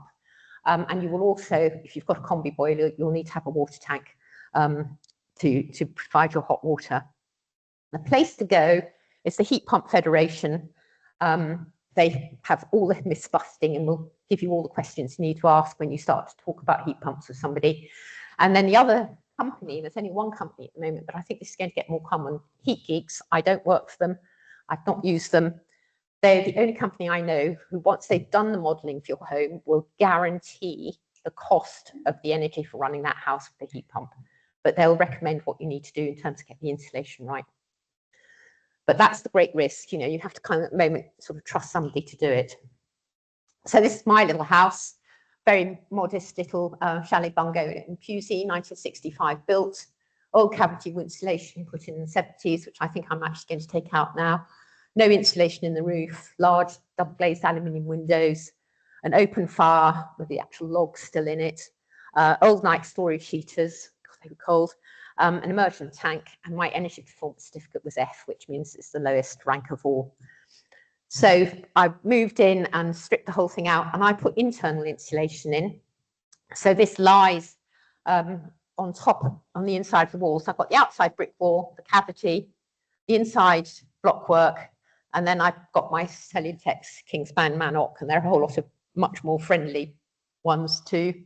And then I've got the plasterboard, plasterboard. And then I've got 5mm of this bubble pack insulation underneath my bamboo floor. Now, I really was nervous about this. I did not put a vapor-proof membrane between my internal wall and my insulation. And the reason for that is I have got a whole mechanical ventilation system circulating the air in my house. If you haven't got that, you have got to have a vapor-proof membrane. Don't let somebody splat internal insulation up on a wall. Okay. So I'll just carry on. So that's the width of insulation, 100 mils of the internal insulation in my home. That's where the insulation just going in, as you can see down the slope of the internal upstairs bedrooms, going into onto the new dormer extension on the inside. But this is only something you can do if you're going to strip a house back. Okay, otherwise you do external insulation or cavity. This I thought was just an expensive thing that I had to do because I was sealing the whole house up, and I knew this problem as I had in Warwick with a modern house, where I've actually got a bit allergic to the mold now, and as soon as I walk into a moldy thing, I can feel my chest tightening up. So I went for a whole house mechanical ventilation and heat recovery system. So I've got 2 vents in my west gable, one for fresh air in, one for air out. And then on the other side of that gable, the middle photograph shows the heat exchange. And the air is then being taken through these big, wide pipes along the floor of the attic into the ceiling walls, and then down the side of the house in the slope of the roof into the room. So it's sucking the damp, moist air up into that heat exchange, taking the heat out, warming up the incoming cold air and pumping that through the house. And everybody who walks into my house says, gosh, it feels really nice and fresh in here. And it does. And in fact, I can tell quite quickly if I've got to go and clean the filter out. So that's mechanical ventilation. And then that's the outside fan. And I said, it's absolutely silent. I thought I had to take my stethoscope to listen to it, see if it's on. And then on the other side, this is I had to get mine in the middle of COVID. And so this is an old fashioned system. So I have a water cylinder in the utility behind that fan. But you can see how now the modern ones are all made into one great block. The tank, the boiler, the expansion vessels, and it should just fit into a single cupboard. And the ones that Octopus do will go underneath the counter in a kitchen. So this is big and it's clumsy. They don't have to be like that anymore. And then because I didn't have anything but nice storage heaters, I've got radiators, and it's just this gentle, nice heat throughout the house. So a graph is coming up because I'm an engineer, and so get ready for this, but I have actually been measuring my consumption. So the 4 dots on the left, it says gas combi Warwick 100 metre squared house. So that's me, summer and then winter, heating my 2 up, 2 down cottage, Entermews in Warwick with a gas combi boiler. Then I moved house, red dotted line, and I'm in my new house old house in Pusey with 4 night storage heaters on minimum. And I was in bed with my woolly hat and socks, an immersion hot water tank, but double the size of house I've upsized. And I was freezing, so cold. I couldn't remember being that cold since perhaps as a child in Cambridge. It was so cold. That summer we set about the retrofit, and the air source heat pump finally arrived on Christmas Eve, and in it went. And you can see straight away that it's costing me in the winters, because you can now see the summer, I had a faulty valve, had to be sorted out on the heat pump. But you can now clearly see in the summer, I'm off grid pretty well. And in the winter, the cold winters in the middle there, is costing me what it cost me to heat my little house in Warwick in the summer. And then we've got the very cold, and I'll show you as we go on to the next. Then a summer later, I had 12 solar panels and a 10 kilowatt battery fitted. It's not enough electricity from those panels to drive the air source heat pump in the winter. I have tried the experiment of filling my battery with cheap electricity at night in the winter to drive the air source heat pump. And in fact, I think I'm going to get another battery to be able to do that. So that's what my little house looks like now. That's my solar system in the garage.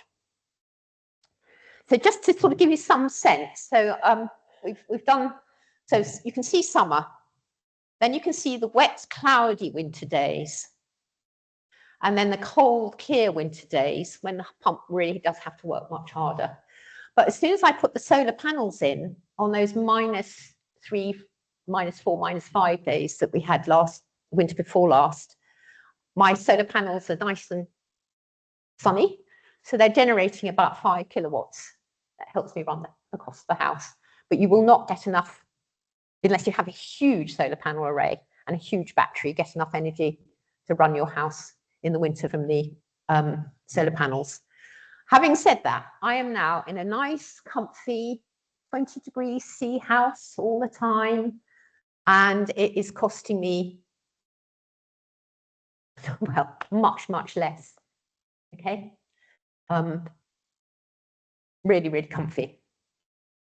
So, what are my lessons to share? I'm warm, comfortable, and affordable home.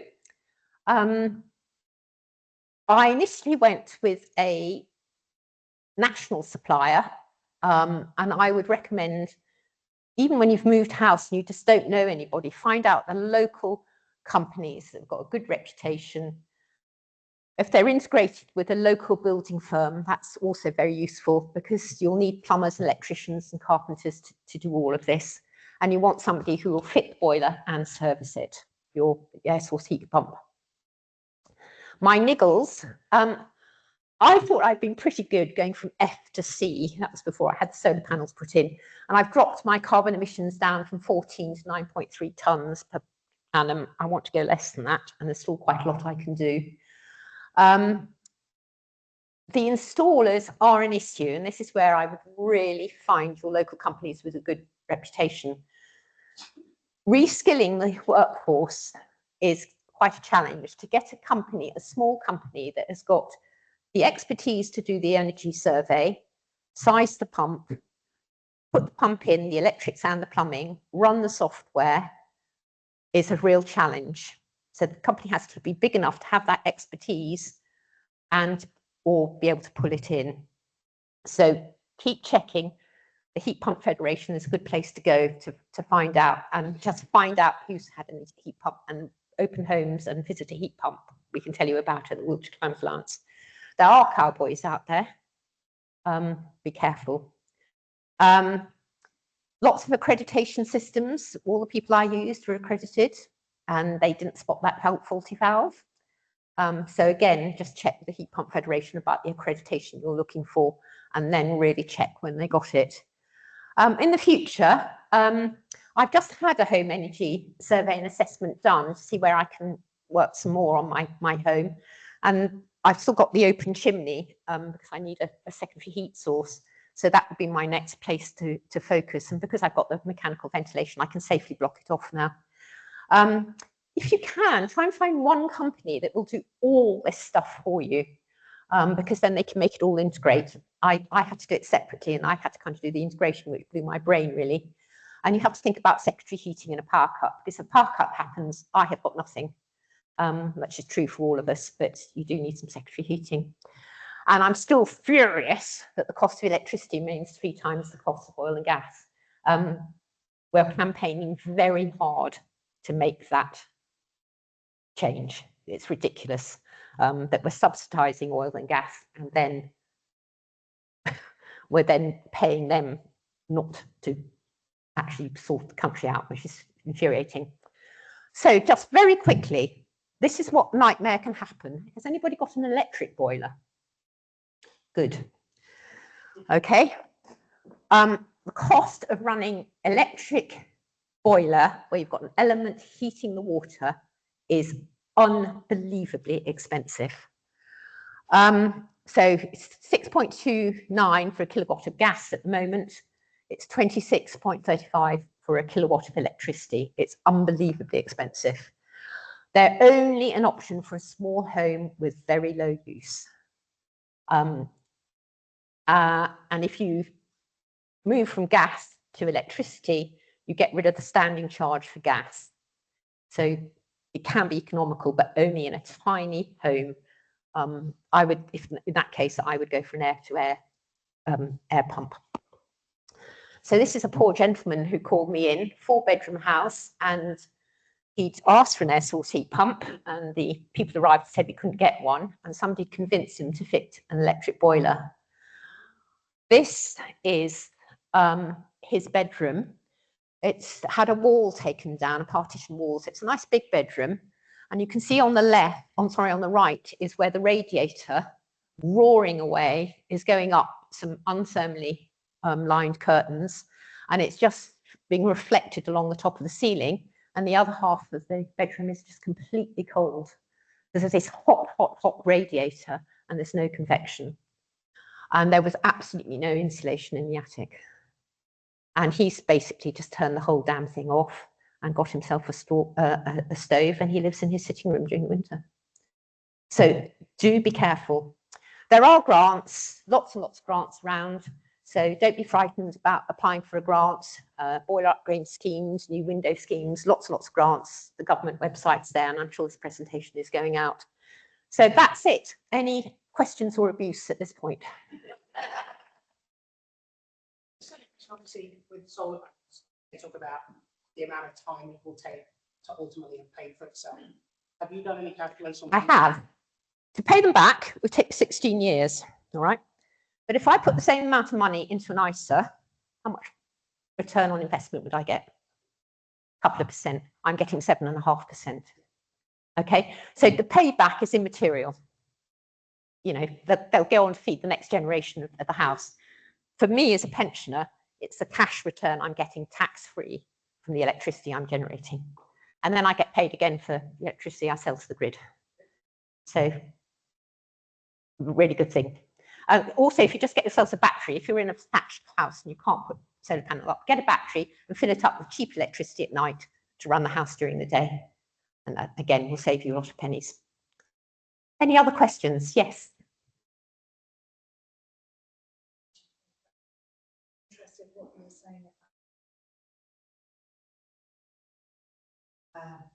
And I was experimenting a bit during the summer, and I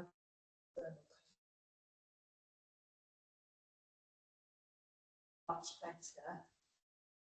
Yeah. Because of course of the heat. Exactly. And also during the evening, during overnight, I was opening all the windows above the ground floor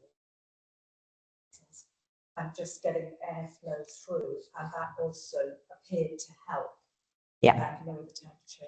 Absolutely. I mean, this summer I have a little digital thermometer, and I pushed it outside. It was 32 in the shade, and inside I was 22, just with all the curtains closed, blinds down.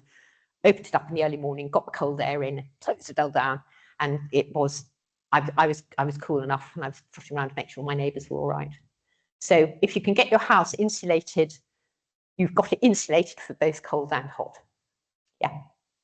Okay, I hope that's practical tips for people, and thank you very much for asking me to speak. Thank you. Super, thank you. Welcome, everybody. So yes, this session is going to be about food waste just before we have lunch. So hopefully we're thinking about it while we have lunch, why it matters and sort of what we can do about it. So we're going to do, fair warning, there is a little bit of interactivity. We're going to have some fun quizzes, okay, which everybody's going to support me with. We're going to think about what the deal is with food waste, why it's an issue, why we need to do something about it, and then really importantly think about, you know, what we can do as individuals, as households, but also, I guess, what we can do to sort of be thinking a little bit more systemically about the changes that need to happen. Super, thank you. And then I always make sure when I do talks and things like that, that I have a very clear call to action at the end. So again, fair warning, I will be asking people to sort of volunteer, like, what are you going to go away and do differently? Because the whole point, hopefully, of today is that we all not only learn some things, but that we go away and do some things a little bit differently as well. And then there will be time for questions at the end. So yes, I do always say I am describe myself as an ordinary knackered mum of two, because I think sometimes we think that if we're going to make a difference, if we're going to do something, then we need to be Greta Thunberg or David Attenborough or whoever it might be. But actually, like, we all, I think, underestimate the power that we have, as individuals, and we have a big debate in the climate space about individual change versus system change. But when we come together as individuals, whether that's in our workplaces, in our children's schools, in our communities, that's where we really can kind of harness the power that we have to create much wider change. So my background, very briefly, is I used to be a vet. I worked in small animal practice, and then I very unintentionally segued into a career in sustainability when I dragged my family into a year buying nothing new. So that was in sort of 2012, 13. My kids were very little, they're now very tall.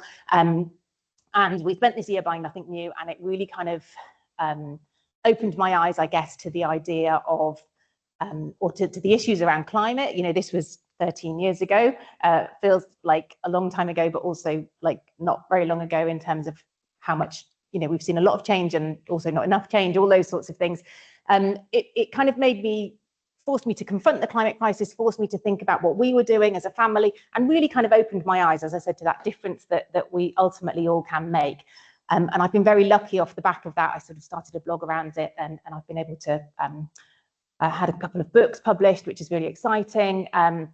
And I do a lot of carbon literacy training, do a reasonable amount of speaking, and I have this sort of online platform all around this idea of sustainable-ish, this idea of kind of imperfect eco-action. Let's just get started. The important thing is we kind of, once we've got started, we kind of keep going, and we see those ripples of change. So what's wrong with food waste? So this is some data from a website called Our World in Data, just looking at the environmental impacts of food and agriculture. So in terms of, you know, total greenhouse gas emissions from food production, from agriculture, we've got around a quarter or just over a quarter of total greenhouse gas emissions. But then we've also got some stats that we might be a little bit less familiar with around land use and freshwater usage and freshwater sort of water pollution and things like that. And the 96% of global mammal biomass, excluding humans, is livestock. I mean, that's absolutely staggering. That doesn't leave us much room for the diversity and things that we were talking about earlier in gardens and things like that. So food production, you know, absolutely essential. We very much need it, but has a huge kind of impact in terms of what we're seeing in terms of climate and nature impacts. So here's our quizzes. Globally, what percentage of total food waste produced is lost or wasted? And we're going to do a hands up. So hands up if you think it's 5 to 10%. Hands up if you think it's 10 to 20. Hands up if you think it's 20 to 25. And hands up if you think it's 25 to 30. Okay. Yeah, I think that we went with the majority there, 25 to 30. So nearly a third of all food that's produced ends up not even kind of making it, you know, into a belly, which is where it needs to be, at the same time as we know that there are millions of people around the world who are malnourished. So we saw that, you know, just over a quarter of total emissions were coming from food production. In terms of food waste, what do we think the percentage of global emissions coming from food waste is? So again, hands up, 2 to 5%, 5 to 8%, 8 to 10%, 12%. I changed it up. They're not always going to be the last one. They're not always going to be the worst one. 8 to 10%. So for context, aviation flying is anywhere between 2 and 5%, depending on how you sort of measure it. So it's a big issue, food waste.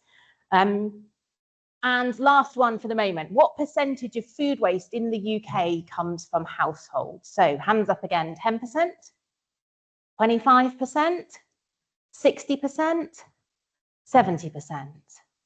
Oh, 60% of food waste comes from households. So I think there's a tendency when we think about food waste to go, bloody supermarkets, bloody restaurants, like they're all actually like, this is an issue where we as householders, as families and things can have a real impact. So this is a graph from a study done by RAP, and it shows, so if you take out the on-farm waste, you will sometimes hear people say 70% of food waste comes from households. That's post-farm gate. So if you take out the on-farm waste, you would get 70% of food waste coming from households in the UK. But if we include the on-farm waste, we're at about 60%. So when we think about that environmental impacts of food production, and then we start to think about all that 30% that's wasted, we might be starting to feel a little bit like that. So in terms of that UK household waste, I don't think I've got it on a quiz.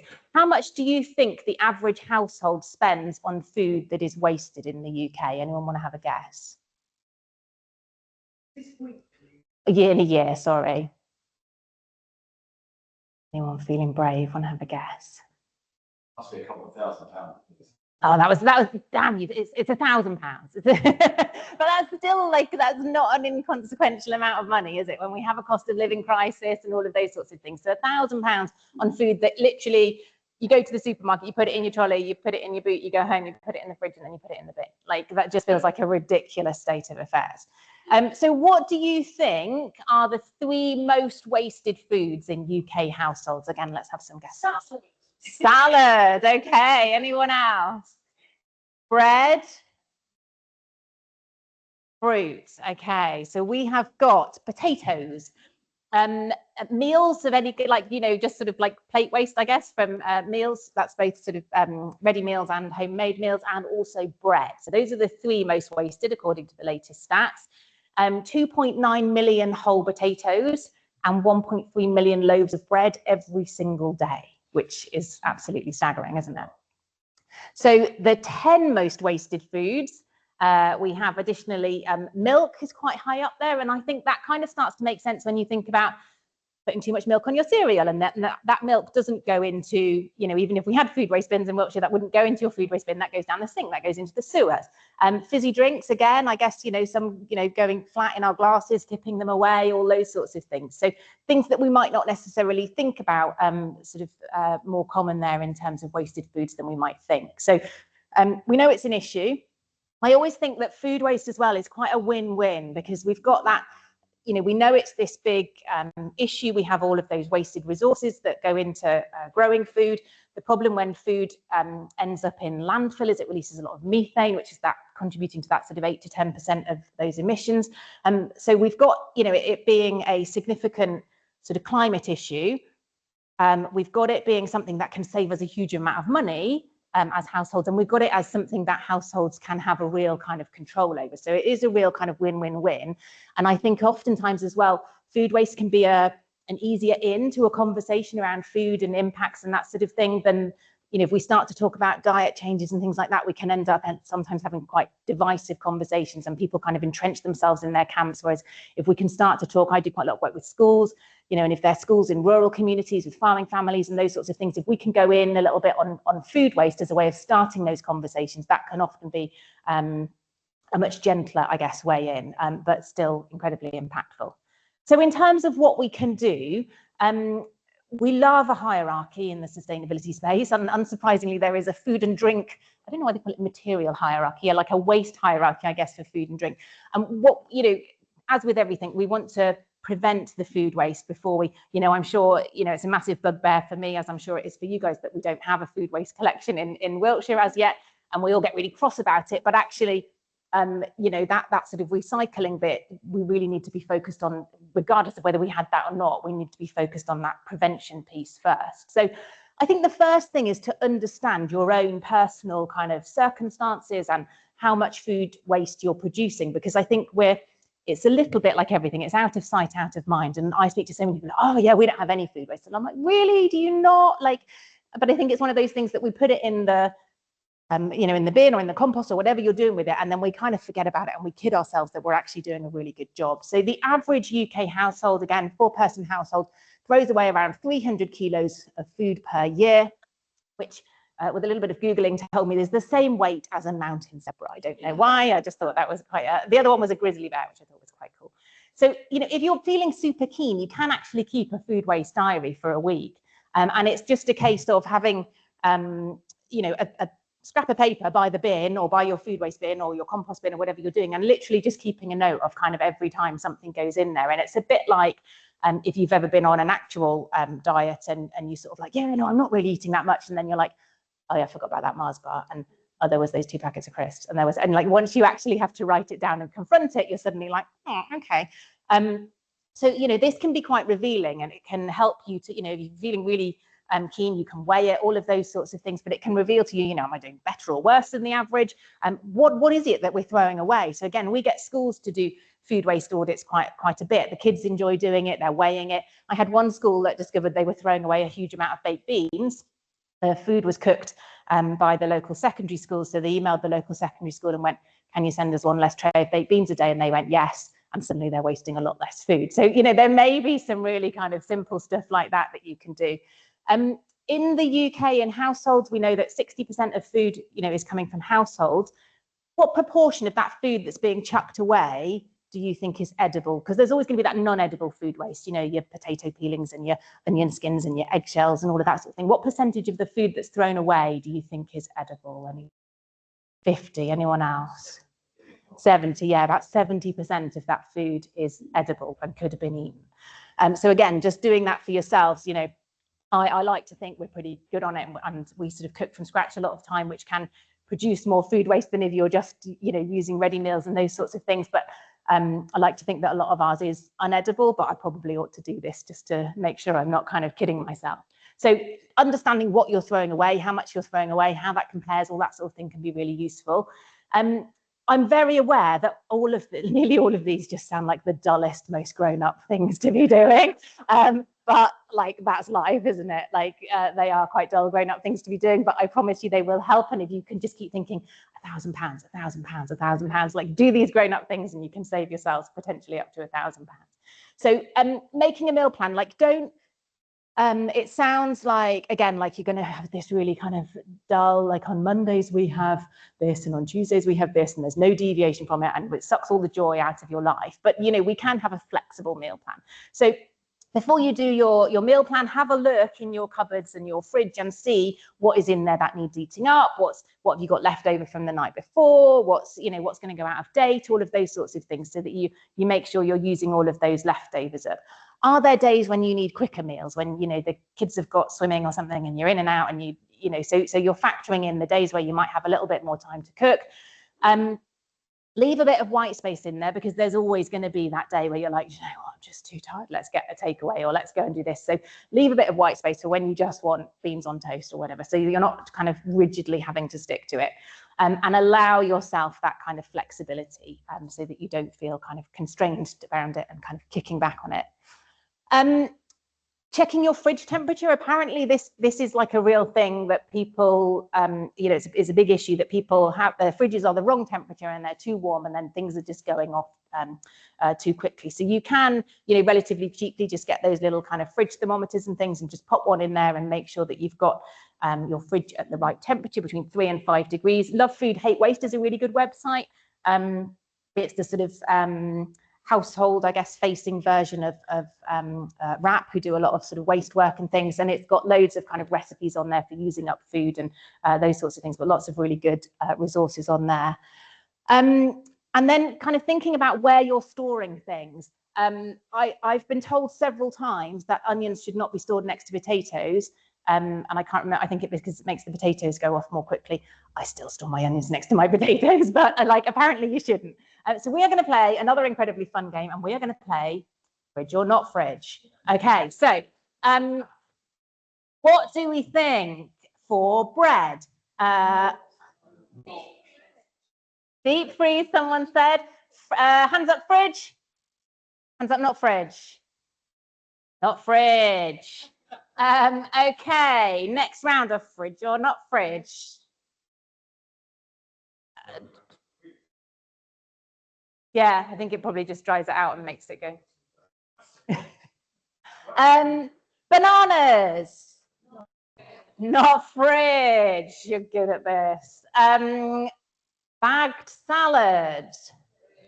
Fridge. Yeah, 40% of bagged salad ends up getting thrown away. Like, I'm sure we've all done that thing where you go, oh, I must, this week I'm being healthy, so I must buy salad. And we buy salad and we have like one handful out of it. And then at the end of the week, we're like, oh, there's slime in the bottom of my bag of salad. I will throw that away. Oh, I must buy salad. And we go on this loop of like trying to be healthy. A couple of little tips in terms of storing bagged salad. You can either put a piece of like kitchen towel in with it that absorbs some of the moisture. Once you've opened the bag, put a piece of kitchen towel in there that helps stop it going slimy. Or get a Tupperware box, put some kitchen towel in the bottom and tip it out into that, and it stops it getting sort of bished and squashed and all of those sorts of things. So that might be helpful in terms of using up your or making sure you don't end up throwing away your bagged salad. I'm just thinking, God, we've got a bag of salad at home that I need to eat. It's really not salad weather at the moment, is it? There's a big misunderstanding, I think, quite widely around the difference between use by dates and best before dates. And I think there has been a bit of a push to try and remove best before dates from items. And I was listening to, I don't know if anyone listens to, there's a wonderful podcast called Outrage and Optimism. And they had an episode on there where they were talking about these kind of tech and innovations and things that were coming. And there was one where they had this, I didn't really understand it, obviously, but it was like this gel that you could put onto, you could just sort of paint a little bit of it onto milk or whatever it was. Because the problem is that they're all these use by dates are all tested at like 8 degrees, assuming that, you've been a moron and you've left your milk out for like 4 hours before going and putting it in the fridge and things. So they're tested for sort of worst case scenarios. So whereas this little gel would kind of be keeping track of the temperature all the way through the cold chain process until it gets to your home, and then it would know how long it had. It was just so clever, and I was like, okay, why can we do that now, please? That sounds amazing. I mean, it would probably be quite expensive to roll it out, but it sounds incredible. So use by dates, they're the ones that you really need to pay attention to. They're about food safety. You can eat them until midnight. I don't know if many people are sort of waiting until midnight to eat these things, but you can also cook them up until, I mean, presumably it doesn't go off the minute after midnight, but up until midnight on the day of it, you can cook it and then you can store it in the fridge.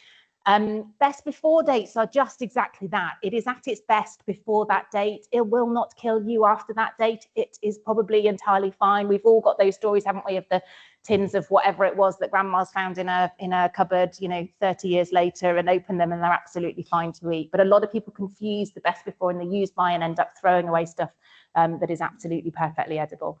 And then the last one is sort of loving your freezer and using, there's I can't remember her name, Kate, completely gone out of my mind.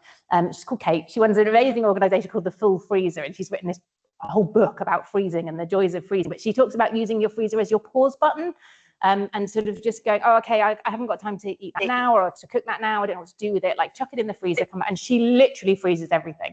So I'm not sure if she still does, but she used to have a separate account on Instagram called Can I Freeze It? So we're going to play Can I Freeze It?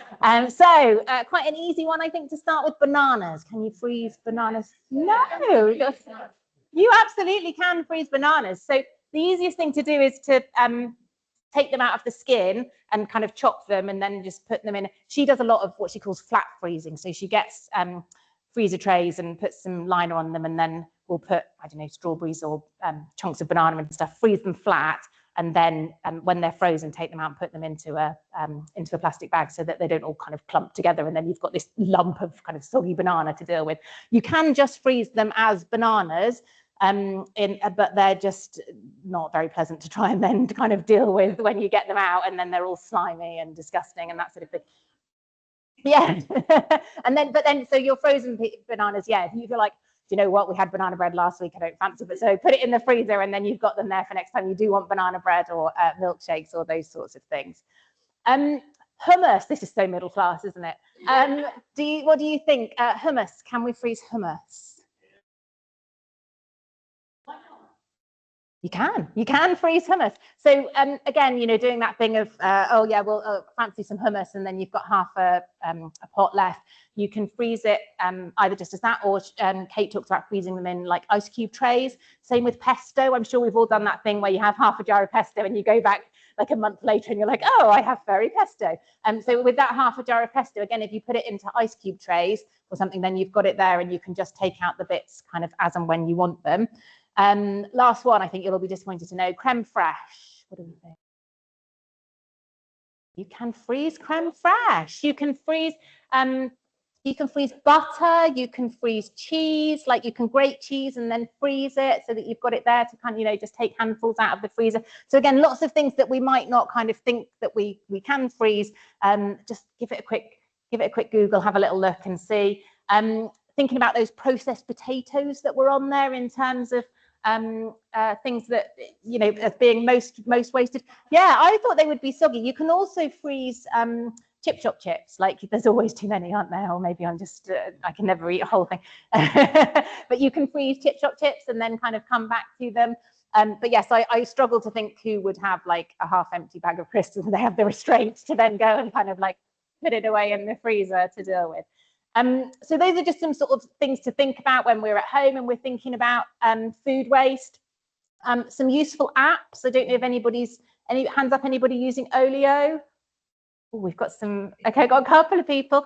Download it now, go on there now.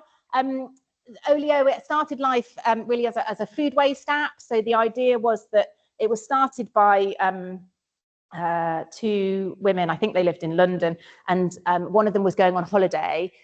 And she was absolutely determined that none of this food that she had in her house that she wasn't going to use before she went on holiday was going to go to waste. So she was running around her neighbours and like frantically knocking on doors, trying to give away like half a sweet potato and things like this. So she had this idea that, there should be an easier way of doing this than running around like a moron.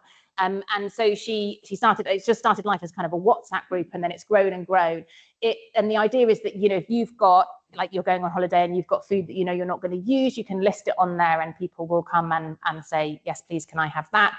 And now it's kind of grown and it's become as kind of almost a bit, I guess, like Facebook Marketplace. You can kind of buy, I don't know if you can buy stuff on there, but you can definitely sort of swap stuff and give away just any kind of stuff, clothes, toys, all those sorts of things on there as well. When you look on there, because I had a podcast and I interviewed Tessa on there, and I said, but it's great if you live in London, there's loads of people on it, it's really active. Like I'm in a little market town in Wiltshire, no one on there. And she said, well, if you put something on there, I guarantee you it will be gone in 24 hours. And she was right. So it might look like when you go on there that there aren't that many people kind of, it's a bit of a chicken and an egg thing. You go on there and you think, oh, no one's on there, so you don't use it. But if we can get a kind of groundswell of people in a location using it, just have a go, list something on there, and don't come at me if it hasn't got in 24 hours, but it probably will. Somebody, and you will be amazed what people will kind of take and what people will be able to make use of. So that's a brilliant way of being able to kind of spread food around. And the other one is called Too Good To Go, and that's used by supermarkets and restaurants and cafes and things like that. And if they've got stuff left at the end of the day, they will list it on there at sort of reduced prices. Morrison's quite often do it. They do a sort of a mystery bag, and for a price, and you can just go on there and pick it up. If you're somewhere more sophisticated than Warminster, like Pret, it's quite often on there. They'll do things, but yeah, it's one. If you are sort of out and about towards the end of the day, it's worth going on there and having a look and seeing what you can pick up. You can often get cakes for quite cheap. The other thing, and I haven't put it on there, is community fridges. So there's one in Frome. Are there any others in? You've got 2 in Westbury. Whereabouts? Let's make sure people know.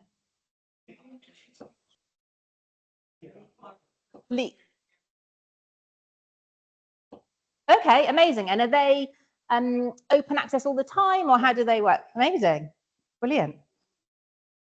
Super. So I'm not familiar with the Westbury one, but certainly the Frome one, I think they have a team of people who will go out sort of around the supermarkets and things and pick up the food waste. Is that the way that you do it here? Brilliant. And put it in there. And it's all about like food poverty, food waste rather than food poverty. So trying to take away any stigma from that, you know, in terms of like, oh, that's just for the poor people to use. No, absolutely. This is about feeding bellies, not bins, is a phrase I really like.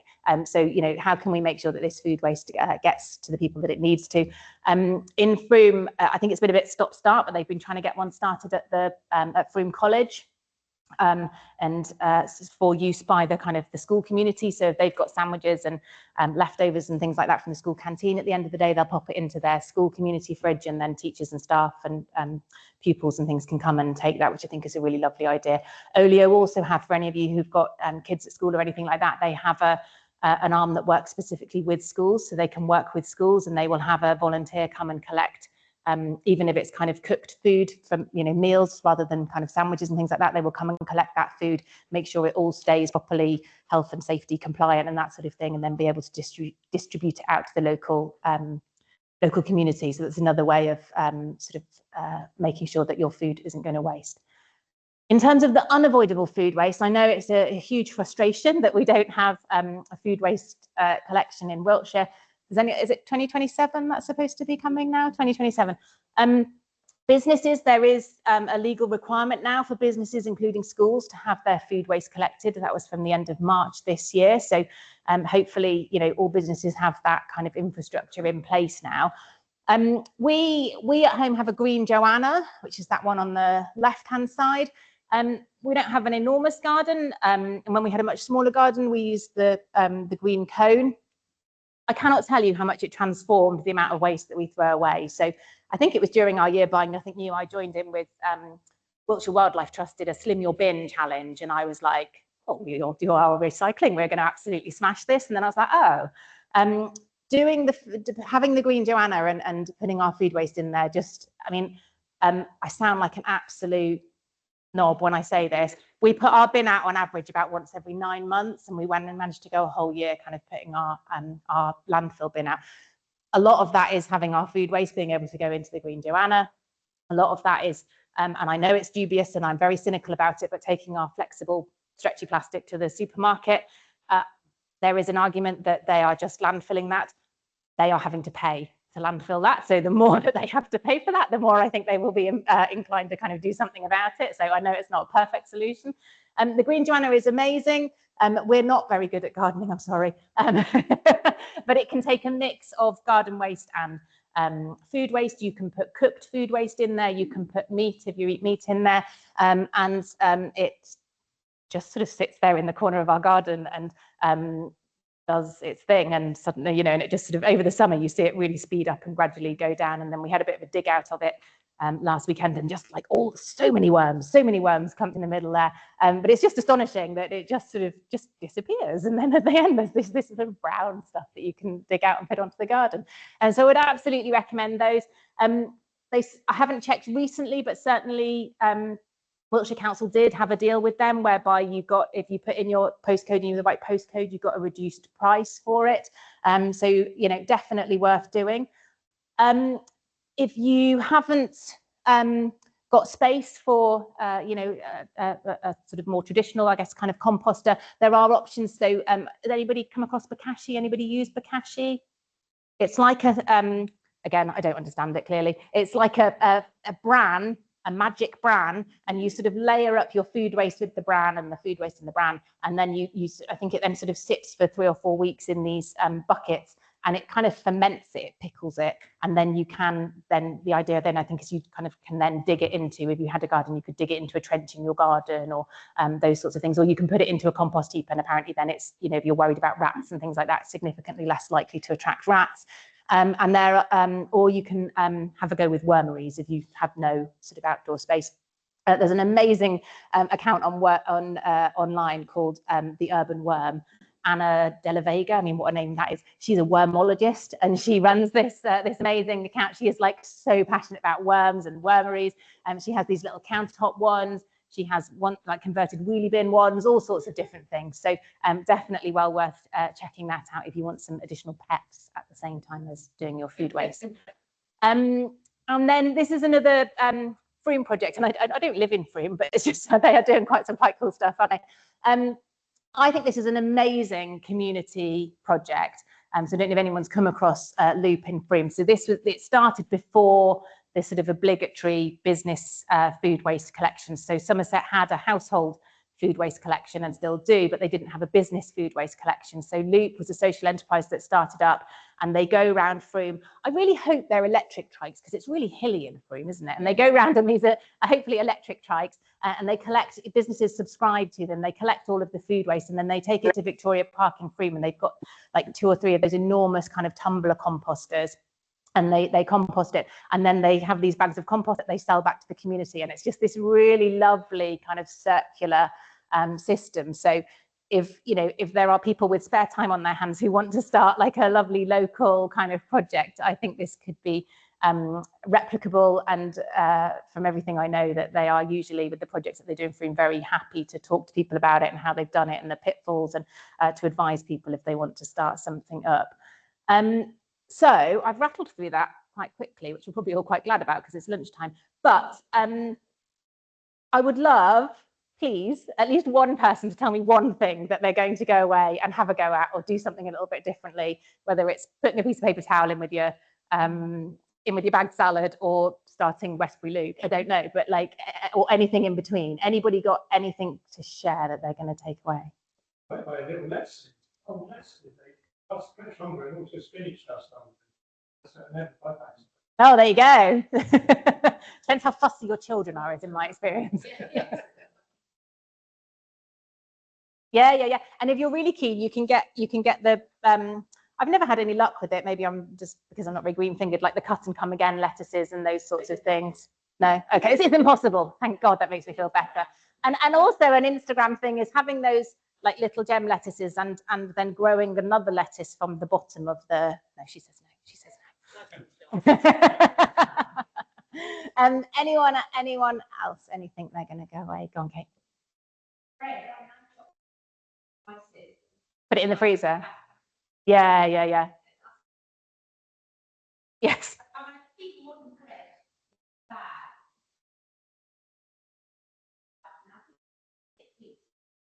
Oh no, that's quite worrying.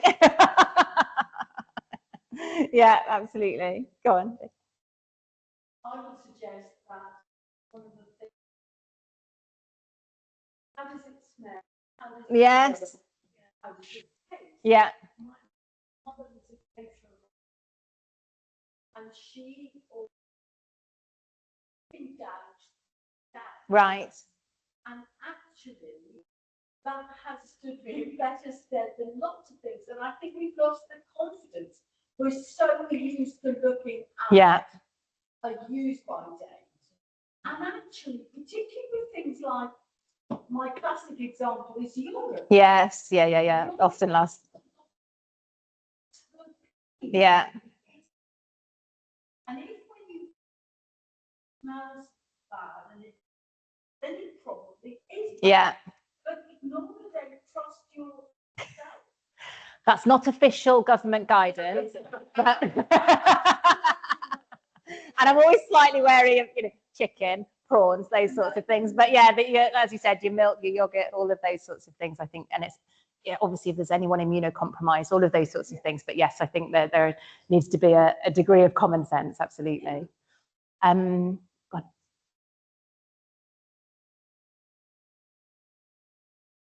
And now you're never going to again.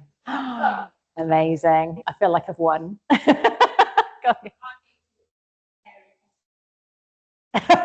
Scrape the mold off and put the other bits in there. Yeah, lovely. Anyone else? Just a project we're supporting in London's Urban Farmers Project. Oh, nice. So it's in what was an old bank in Fleet Water. They're doing like microgreens and hydroponic growing and stuff. But Taz Khan is the chef who has doing this for a long time. is also doing a lot of urban farming. Yeah. So they can around of schools and then Nice. goes to food banks and stuff like that. So there are some, Yeah, really nice projects. Yeah, and you can get some really lovely circular kind. There's one school I went to, and they were, because the problem with growing stuff in schools is that it's usually ready in the summer holidays. Or there's but they did a lovely thing where, and I think there are like lists you can find of like things to grow that will be ready during school term time and things like that. But they did a and then the other problem is if you've got like a catering company, they just kind of, the stuff arrive, the ingredients arrive, and there's no, sometimes depending on your catering manager, there's no flexibility or wiggle room for like, oh, look what the children have grown. They're like, oh yeah, great. But it can't then be kind of fed into the meals. But one school kind of got around all of those barriers and did it. And then they had these lovely little signs at lunchtime going like potatoes grown by Jessica and Thomas. And you know, and it's a cliche, but kids will eat stuff that they've kind of grown or that their friends have grown and those sorts of things. It can be a really good way of getting them eating more as well. Anyone got any questions or any other top tips to share? I think the green giant is supposed to be, but it's not got the, it doesn't think it gets as hot, does it? Don't tell them that. The trick is not to put them to the fence. A lot of people will put a compost Right. fence. Okay. The other trick is if you are you go past, give it a kick. Yes, I spoke to someone and they were like, just every time I just get the kids every time they go past it to like whack it with a stick.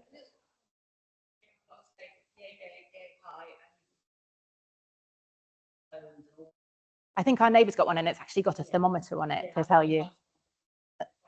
You are so rock and roll.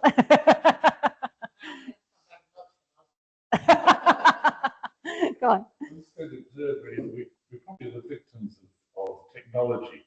As a child, I remember sitting there with my family around the table. My parents said, "Eat everything on your plate for starving children." Yes. And none of it ever went to Africa. The point is, they never thought they could give you a smaller portion. Yes. That just wouldn't have occurred. And it's all these sorts of things that change. We put all out of sync with ourselves. I can remember my father commenting that we went to the grocers, their supermarket. They came with a loaf of bread and some loo paper. And he said, "I can't believe it. They gave me my loaf of bread unwrapped, and they put my wrapped loo paper rolls in another paper bag." The world is a bit mad. Really. Yes. Yeah. A lot. So many things, not just food. Right? Yes. Toast. Yeah. Toast ale. Yeah. If you want something else for your Christmas list, toast ale. They use leftover bread and they make beer out of it, and I'm told it's very good. Go on.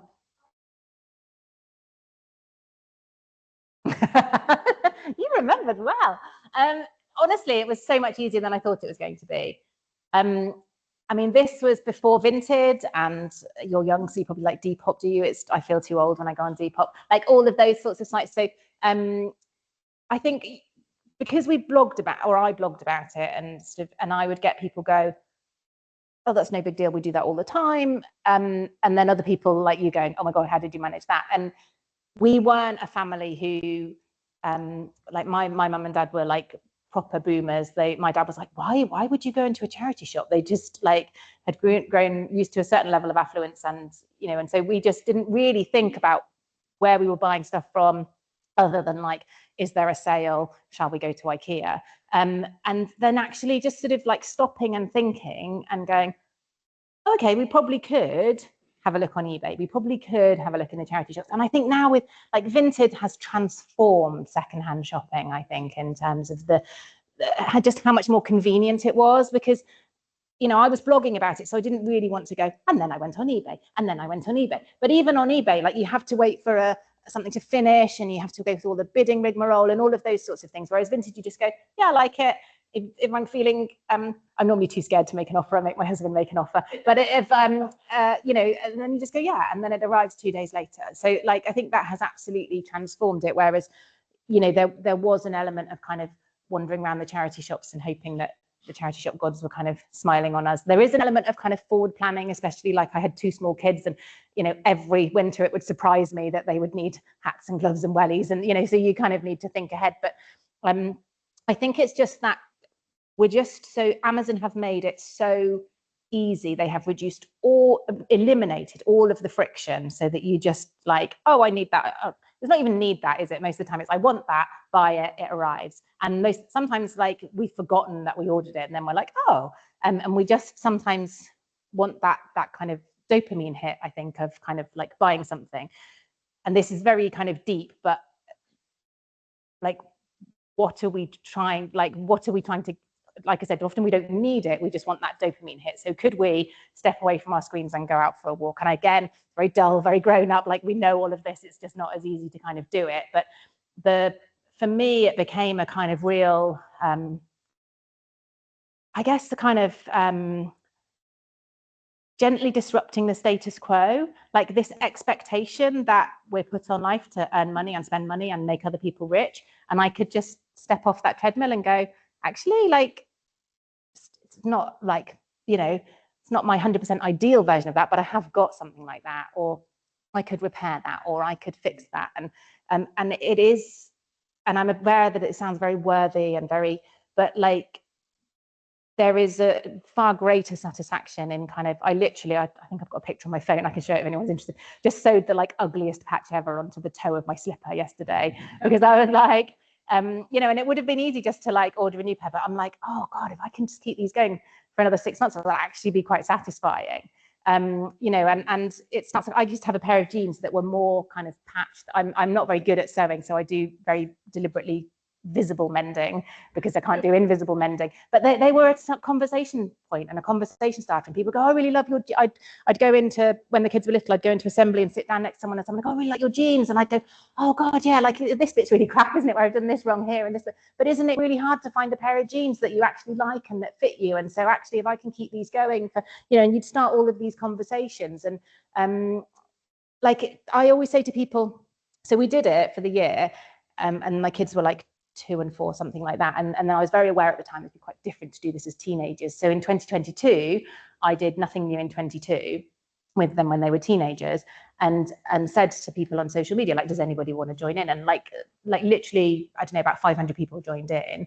And it was, and it doesn't have to be a year. Like I would really encourage you, like, can you do this for a month? And lots of women would say to their husbands, we're just going to do this for January, darling. And they do it for January and then just very quietly kind of carry on and see how long they could carry on for without them noticing.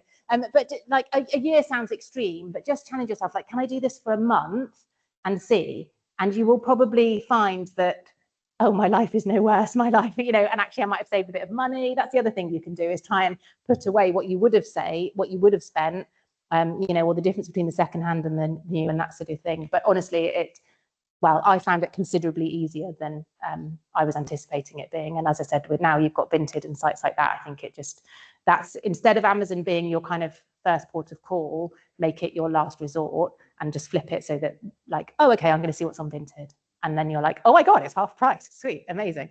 So yeah, that can be really, that was very long-winded. I've probably got, where are we? One more question, if anyone's got one? Go on. How do you try to convince everything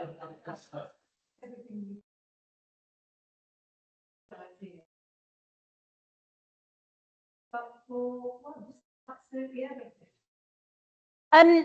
There will always be a segment of people who are not going to be convinced. So, and they are fewer than the media would lead us to believe. So anywhere between 6 and 10% of people are like outright climate deniers, never going to change.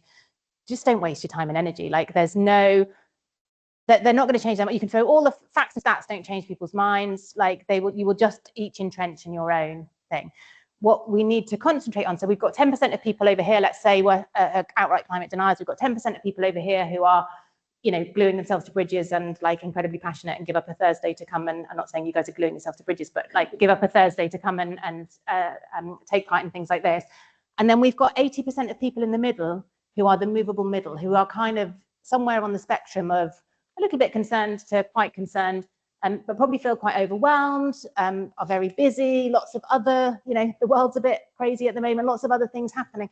And so all of the, and with the, again, the the way that certainly in the last even 6 months, the kind of media story narrative seems to have shifted. And if you picked up a newspaper, you would think everybody hates climate action, everybody hates net zero, like nobody wants anything to change. They absolutely don't. Like, it's the media narrative that has changed. So what, you know, and again, everything I'm sort of seeing and reading is saying we almost need to stop mentioning the C word, the climate word, and start focusing on the very local, very tangible benefits for people. And a lot of the time that will be financial, because people can really get that. But, you know, if you're a local community and you've got flooding, you talk about the flooding, and you talk about solutions for the flooding. And, you know, so keeping it very local, very tangible for people. And I think also I just show up and share what I'm doing and the joy that that brings me. And I think we forget about sharing about the joy that a lot of these things bring us. I keep meaning, and Kate's presentation sort of inspired me to, you know, we've got an electric car, we've got a heat pump, we've got solar panels. I don't really kind of talk about it and share it on social media, and I probably should. You know, our heating bills, so we had our first winter we had our air source heat pump put in last September. We were lucky enough to put a battery in at the same time, so we can do the thing that Kate said where we fill up overnight. We've also got solar that we've had for sort of 10 or 12 years. We've got 2 electric cars, we've got air source heat pump, our total bills, energy bills, were £1,000 last year, and that's running 2 cars and traveling quite long distances for work and things as well. And I don't, like, I ought to be sharing that, I ought to be talking about that. Like, we went out for dinner and a friend was going, oh, I just don't really know if I trust electric or if I like electric. And we shared that with them. We said, it probably costs you £1,000. I don't know what petrol costs now, what it would cost you to drive a car. You know, we drove up to Scotland, we've done all sorts last year. Like, just the fact that it's cost us that to heat our home and run 2 cars made him go, oh, like, and so, you know, it's those sorts of things. And I think, and I shared something on social media the other week, and I said, and I did one of my incredibly fun quizzes, you know, like, what percentage of people care about climate change? And it's this big global survey, 89% of people. But you don't hear that on the in any of the traditional media or on social media. So we need to, if we care, we need to, you know, you don't need to ram it down people's throats, but we need to be stepping up and talking about the solutions and talking about the benefits that we get from them. We're also massively underestimating the cost of current climate impacts. I mean, we've just seen that enormous hurricane hit Jamaica, but I can't remember the stats off the top of my head, but there were some stats around the cost of the droughts and the heat waves and that impacted Europe last summer, and it was something like 29 billion euros, and expected to go up to, like, I don't know, about 100 billion, like, if you counted in the total costs up to 2029. Again, we still think climate impacts are something that is going to affect people far off and people chronologically far off. And then there was the last question was, what do you think the cost of getting to net zero is in terms of a percentage of annual GDP per year? Anyone want to have a guess? 0.2%. 0.2% of annual GDP to get us to net zero. Again, and the average person, the average answer was 28%. So funnily enough, if we think it's going to cost us 1/3 of GDP to get to net zero, we're like, probably other things we ought to be spending that money on at, you know, at the moment with political instability and all of those sorts of things. 0.2%. So again, these messages just aren't getting through. And then someone said to me, well, why aren't our politicians doing more if they're seeing those stats? Our politicians are not seeing those stats. Our politicians are seeing the same newspapers and same social media feeds as we are, and probably have fossil fuel lobbyists in their ear like this. So that's why. So I don't know if any of you have seen, there's a national climate emergency briefing happening later in 12th of November. You go on the website, you Google national emergency briefing, you go on the website, you put your postcode in, and it will tell you whether or not your MP has accepted or declined the invitation. Who's the MP in Westbury? Andrew Morrison has declined, okay, because he's my MP in Warminster. I have emailed him and asked, so email him, if everyone in this room now emailed him and asked him to reconsider and attend, and he's suddenly got, what have we got, 30 people here in his inbox asking him to reconsider. Do it politely, do it nicely, you know, we don't need to attack people, he's still a human being, like, you know, but like, they need to know so that they can then make informed decisions, because at the moment they're not making informed decisions. Sorry, that was an absolutely massive rant off the back of that. But basically, like, share what I had. One friend who started walking to school with her daughter just a couple of times a week, started walking to school with her daughter, and suddenly 3 years later she's like, oh, there's 4 other families now on my street who are walking to school. And one of them literally said to her, because I saw you walking to school with your daughter, I suddenly realized, oh, we could probably have a go at that as well. So doing the thing is really important, but we forget about the ripples that we create when we do that. And often we're not aware of those ripples, but doing the thing, talking about the thing, sharing the benefits of the thing is as important or more so than doing the thing, and thinking about how we can bring other people on board and have fun while we're doing it. I don't know if you've ever seen, there's a lovely video on BBC. If you Google bike bus Shorelands on the BBC, and you will watch a 3-minute video of kids on a bike bus in Glasgow. And a bike bus is where there's no safe cycling infrastructure for the children to cycle to school. So once a week, they all get together and come in on this, like this bus basically of kids and parents on bikes. They're wearing high visors, they've got a bubble machine, they're playing music, they've got streamers. Like, it just looks like the most fun thing ever. And if I was 8, I would want to join in with that because it looks fun, not because I really care about, you know, emissions and asthma levels and all of those sorts of things. So what can we do to make this the no-brainer fun, like, thing that people want to join in with? Because I think we have this perception that it's going to be dull and austere and lots of people knitting their own yogurt. Like, actually, let's make this the funnest option for people to join in with, and the no-brainer. Like to have a word. Oh, sorry. I feel like I'm going to be told off. With what you were saying, Jane, about people power, because I've worked in weather for over 40 years. And I would say that in the last 5 to 10 years, the people that we work with in the sort of responder community, so I'm talking about blue lights, local authorities, etc., because of all the impacts they're seeing from the changes in the climate, they're very aware that climate change is happening.